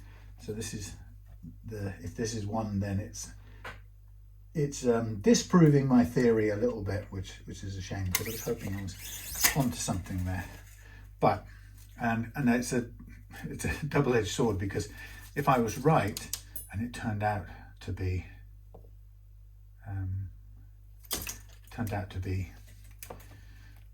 not roasted maple, then that would be a terrible thing for the purchasers of this guitar, because they might be being misled. And of course, if I was wrong, then my theory doesn't hold out, my hypothesis. So there you go. I'm going to make a roasted maple neck myself before too long. I'm going to see if there is a noticeable, there's not much chance of a scientific test. It's really going to be, anecdotal, based over X number of experiences of leveling roasted maple necks when under load. Now I'm just looking, I've got one more thing I forgot to put in here, and it is these shortened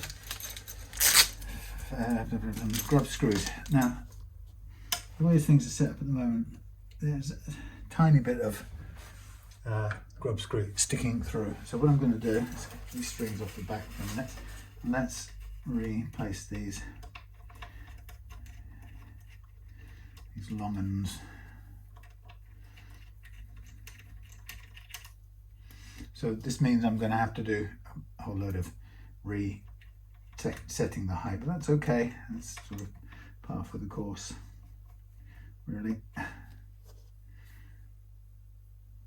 So we might find that the ones in the middle are struggling to reach. This one's well under the surface at 6 millimeters. That's about right. So we could find that we only replace some of these. It seems to be, I didn't seem to find another size. It was only 6 mils, or the long ones, it seemed. That doesn't make a lot of sense. Anyway, let's use them as far as we can go. If we if we get to a point where they won't, see, this I don't like. Occasionally you go to put them in and they just don't want to go in. Come on. Don't like this. This one is necked. It's flaming hell.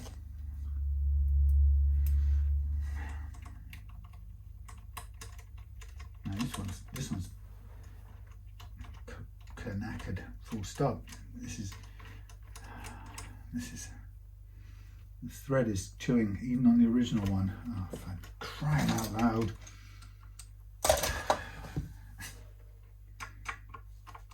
I hate this. Such a fragile thing, and they what you do to get over it is you come back from the other side where there's no, well, I say there's no problem. This one's not happy from the other side. Well, let's try it. Well, maybe it is. So we come through from the other direction and we recut effectively whatever little bit of metal or something has been caught and causing problems. We sort of basically tap it out again, like so, with that one, and then you should be able to go back on with this one without any major. So it's trying to mess it up again.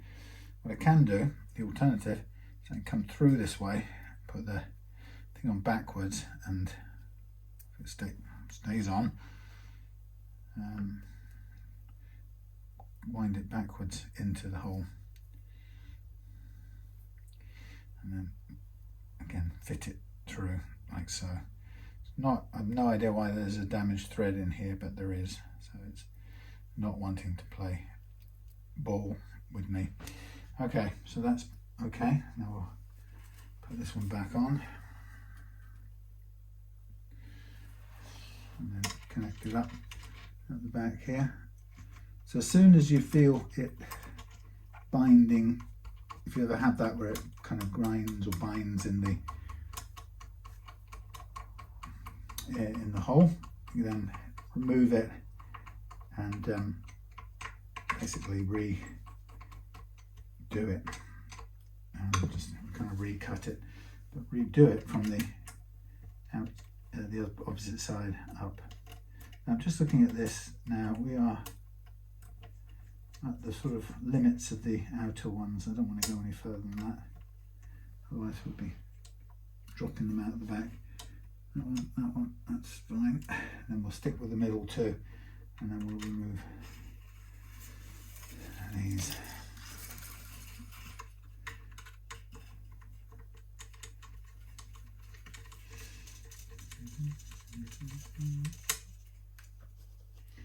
And we hope they just go in nicely without any complaint.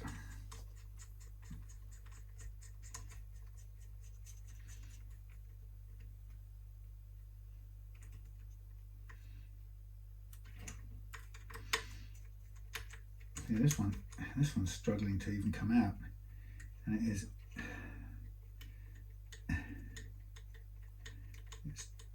kind of,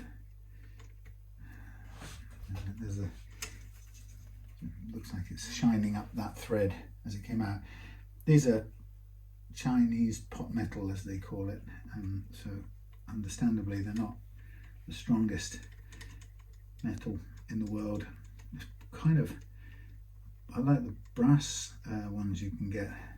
Seems to me might as well go for brass if you have a choice.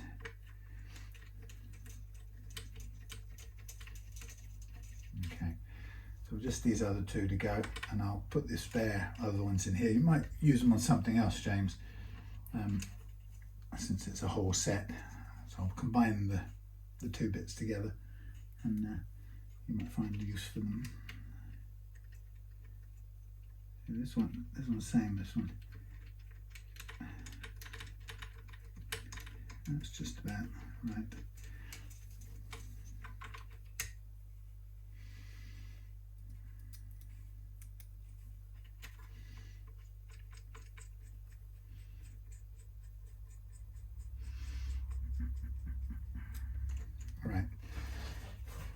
so I'll make fine tunings of those heights in a minute once we've got the strings in place, obviously, because you can use them as the guide. Here are those. Right, so what I'm going to do is let's get the thing to help us on our way. So we are using locking tuners. So here's the deal with locking tuners. I don't know how well you can see that. Okay, let's go to about there. Right, so locking tuners, undo them. Well, first of all, probably easier to line up all your holes on the tuners. Now, the secret of locking tuners is this: I don't normally use them, and the reason I don't use them is I get perfectly good tuning stability without them, because I know that tuning stability is about the nut and the slack in the strings, not to do with the tuners. So perfectly ordinary tuners work perfectly well. There's nothing wrong with locking tuners, except they have a tendency to, well, they crimp the strings as by default. So if I pull, you sort of think they're invented so you pull them all the way through nice and tight, and then you lock them off, and then you wind a tiny bit on, and that's your job done. However, if you do that, you're crimping the string right there. If 5 minutes later you realize you've got to slack it off for some reason, maybe you've got to scrape fingerboard or something, I don't know, then what happens is the crimp bit will come back out of here, and often it will break, and certainly it will break if you pull it through and try and crimp it again. So to give you one get out of jail, what I do is I pull it taut, and then I pull it back about 1 centimetre, and then I tighten it on. Now that means you don't have to wrap so hard, because some of the pull will be taken up by this bit of wind that's now going on. Can you see that? And we're going to try and go underneath the loose string, and it's it's a centimetre's worth of string, so it's about half a post's worth. There we are. So some people who see this, they'd say to me, well, what's the point of having locking tuners there? Well, because it still makes it quicker, but I recommend putting on that extra centimetre, so that you don't have to lock so hard and do so much damage to the string, because it's a clumsy, destructive way of holding something in place. So you don't have to grip so hard, and B, you can allow the string to take some of the load. And C, the most important thing is, of course, you get a second go if you need to undo it, because of course if you need to undo it, you can undo it, the bitten part can come back through, but once you do it up the second time, then you go through all the way to the end and lock it off there, so you're biting down on a fresh piece of undamaged string. Of course, if you pulled it back 2 centimeters worth, you'd have 2 bites at it, if you get what I mean, or several, but I just think one tends to be enough. But without doing this, you don't get that one bite. So back 1 centimeter, lock it off fairly robustly, and then wind, pushing the string down so it goes underneath this bit where it exits the post. So as you've seen before, James, on my videos anyway, the secret to a guitar that will now stay in tune is first of all getting the nut right, which is obviously what I've done at the beginning of this and taken time to get right. And then the second component, the second half of the equation, is stretching out all the slack in these strings. And that has to be done very deliberately. You can't just give it a tug and hope it's all going to be fine. You've got to pull all the slack you can out of it. The other thing is, if you don't add a bit of holding power on these posts, you'll find that if you try and do stretching straight onto the bit where the string's locked down, it'll break very quickly. So locking tuners don't really sit well with people who stretch their strings, and frankly, if you don't stretch your strings, you aren't going to have a guitar that stays in tune. And to me, staying in tune is the #1 quality a guitar has to have before anything else. There's no point it sounding great if it doesn't play and stay in tune. There's no point it looking great if it doesn't play in tune. the whole experience is terrible. You can't play with other people if it doesn't play in tune. If it doesn't stay in tune when you play with other people, you aren't able to gig with them because it'll always be out of tune and it sounds absolutely terrible.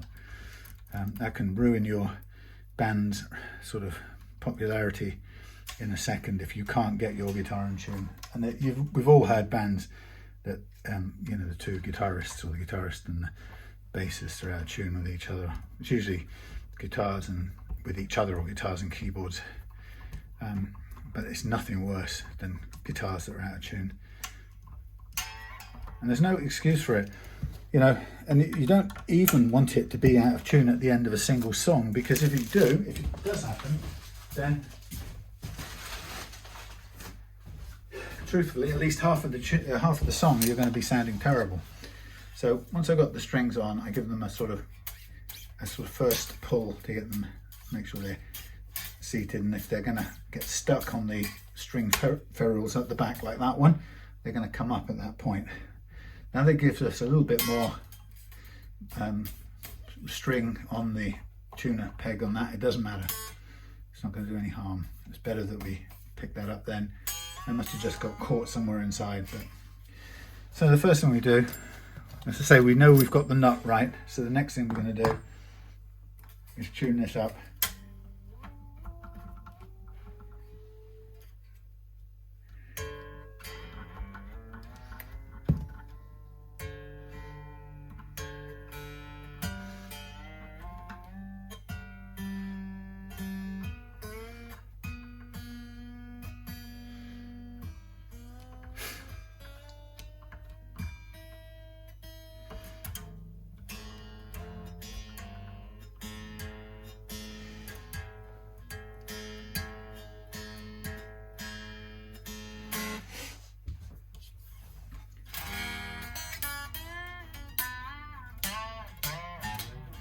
Okay, so having tuned it up, we're now going to go and stretch it. And what you want to do with the stretching is you want to grab the strings between thumb and forefinger and push hard against the string with the thumbs, really. And that's where you're getting the stretching from. And you want to go all the way on all strings. You'll be amazed how much out of tune that will make your guitar. And that much out of tune will be effectively waiting to go out of tune if you were just playing with your band or on your own. So you owe it to yourself to get rid of all that slack or drift, if you like, of the string before you start playing. It can be done by manual work.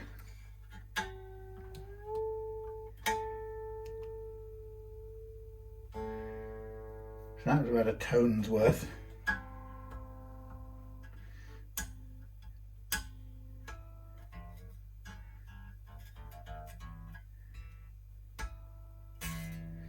That's a tone and a half. So a tone and a half detuning.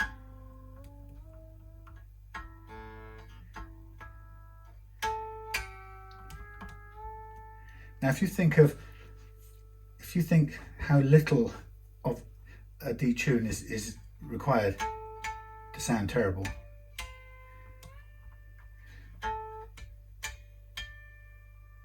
Let's imagine in each semitone of pitch there's, I don't know, break it up into 10 or 100 cents. You know, imagine that 5 cents worth out of tune is enough to put it out of tune. So if you've got a tone and a half, that's what, 3 what did I say, 300 times 5 cents or something. No, it's a lot. You see what I mean? If it only takes a tiny bit to put you out of tune, you sound awful. We've already demonstrated it. The first stretch put us a tone and a half out, which means if you're only shedding, let's say your bend in your guitar solo puts you out by 15 cents or something, enough to really sound awful, Well, you've got sort of 4 of those to the pound, or 5 of those, or whatever it is. How many 15s in 100? Well, you know what I mean. You've got a lot in each semitone of out of tuneness, and each time it goes out just a little bit, it'll sound terrible. Then you'll tune it up again. It'll go out a tiny bit more, and you've got 6 different strings for that to happen. They won't all go out at the same time, so you've got days of going out of tune, weeks in fact. Now the more you tune it, the quicker, the more you stretch it, the quicker it'll settle.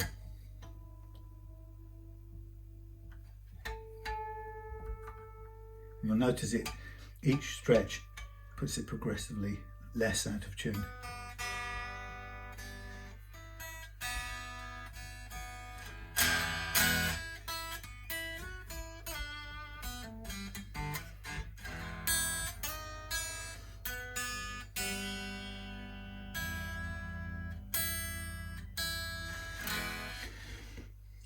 What I've got to remember is I have to reset the heights here, because they're not exact. So we keep on stretching for the time being. Let's get that done first. So this is the 3rd sort of full strength stretch, and if it does hurt your fingers, if you want, you can buy a plastic device called a string stretcher. I don't like it. I used it for a couple of weeks and I just found I didn't know how hard I was stretching. I broke more strings because you've got no feedback to your fingertips. Sometimes I break a string like this and it hurts my fingers, but you know what, at least I can feel what I'm doing, which is much better. So, but you can buy that. We're getting into tune much quicker.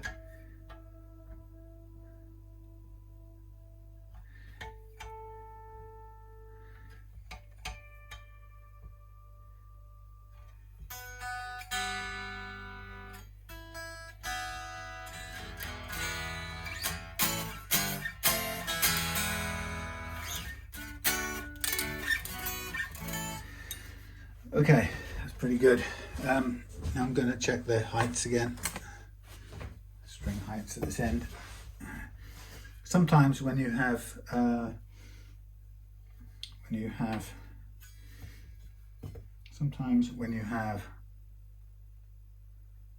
strings, screws that are sticking up in your hands, it can be solved by changing the screws like this. But other times, if you're in between, you can take care of it by shimming the neck. And I know that James mentioned that, saying I don't know if you need to in order to get rid of these sticky up things. Well, we've gone down the route of getting a set of lower screws, but they're still about halfway down the block at the moment, which isn't too bad. So I'm just tweaking everything.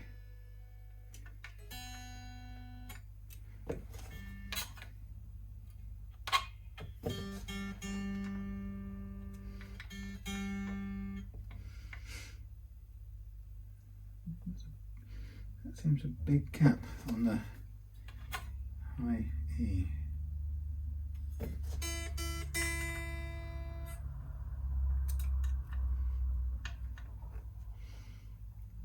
Could be because it's sticking forward more than anything else. No, it's a little bit up.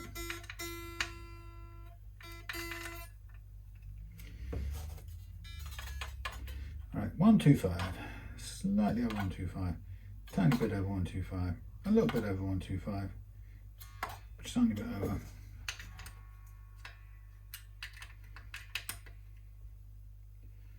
That's about right to me. Right, let's tune it again.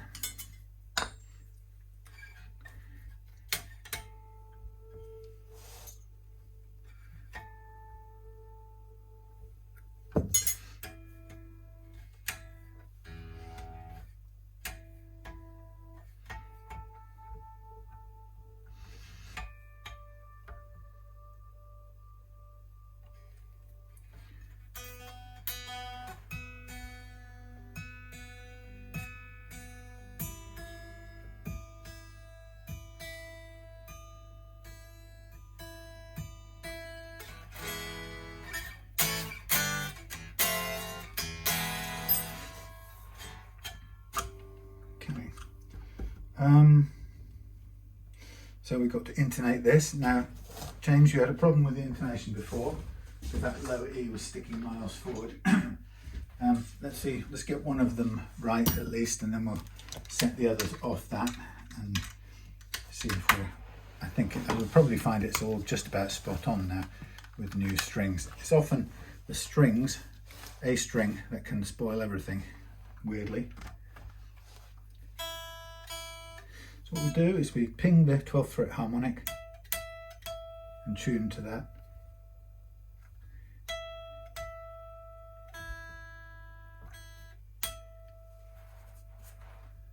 Bits falling out of the ceiling on my head. What's that there? Is that shadow? I think it is, yeah.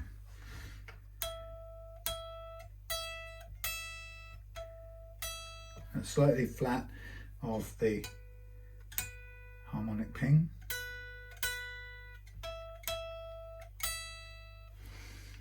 Flat meaning it's a little bit too long, which means we'll push it forward slightly from here and retune.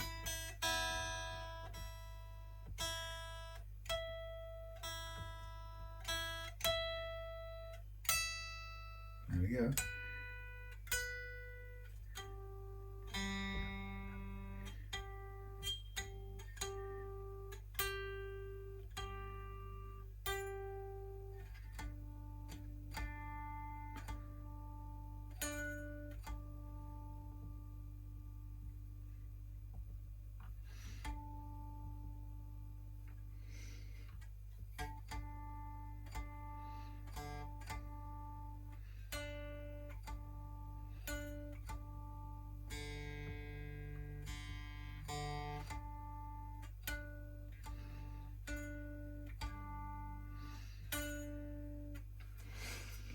That one's saying possibly a tiny bit flat.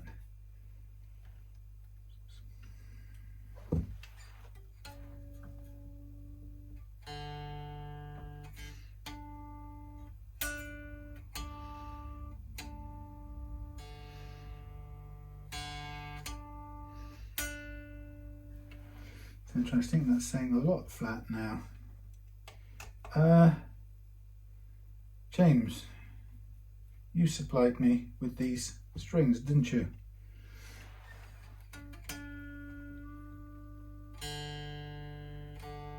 If this doesn't work, I'm going to change the set of strings.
mustn't want to move. Let's try something else here. Push.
Interesting. Of course, the whole thing is that intonation is a very subjective thing, depending on how you individually squeeze the strings, fret the strings. So no two people do the same, and basically no one person tends to do it the same twice.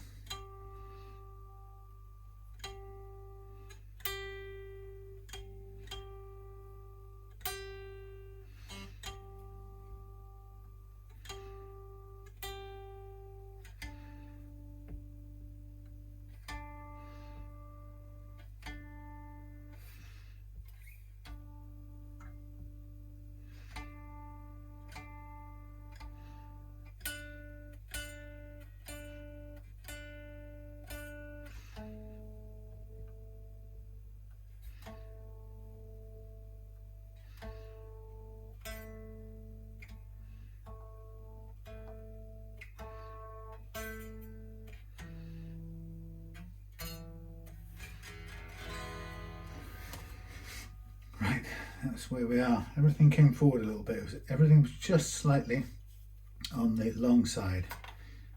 We're on 1.5, just over 1.5. It's all good. The accents are all as low as they can be on this.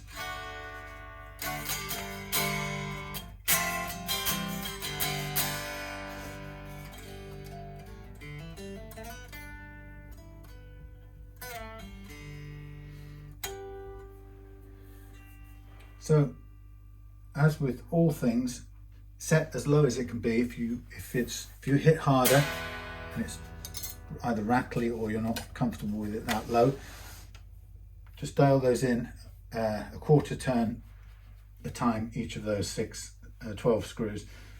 Dial them all in a quarter of a mil, and see how that is. And a half a mil will be barely 180 degrees will be barely half a millimeter. So you can make very small increments. There's just no harm in it. Just keep a track of where you started and go back to it if you want. Okay, so there we are. I'll give it a quick polish down at home. I've got to go home and book the courier now. So that's going out tomorrow. All is good. Yeah, and that will be on a Saturday delivery tariff, so that should be with James on Saturday. Got the spares there, that's all good. Thank you for watching. Sorry we didn't include the electronics part of things, but yeah, I just needed to get it all done, and I was doing a bit of prepping this again. I've got a revised wiring diagram for Adam's thing, which is it's the last time I can go at it, because I can't afford to do it 50 times over and fail. So this time it will work, I'm sure of it. So thank you for watching. See you again soon. The rosewood, I've got a bit of glue to wipe off there with the cloth. Rosewood Tele style thing from Aria Pro II, Chinese made. Thank you.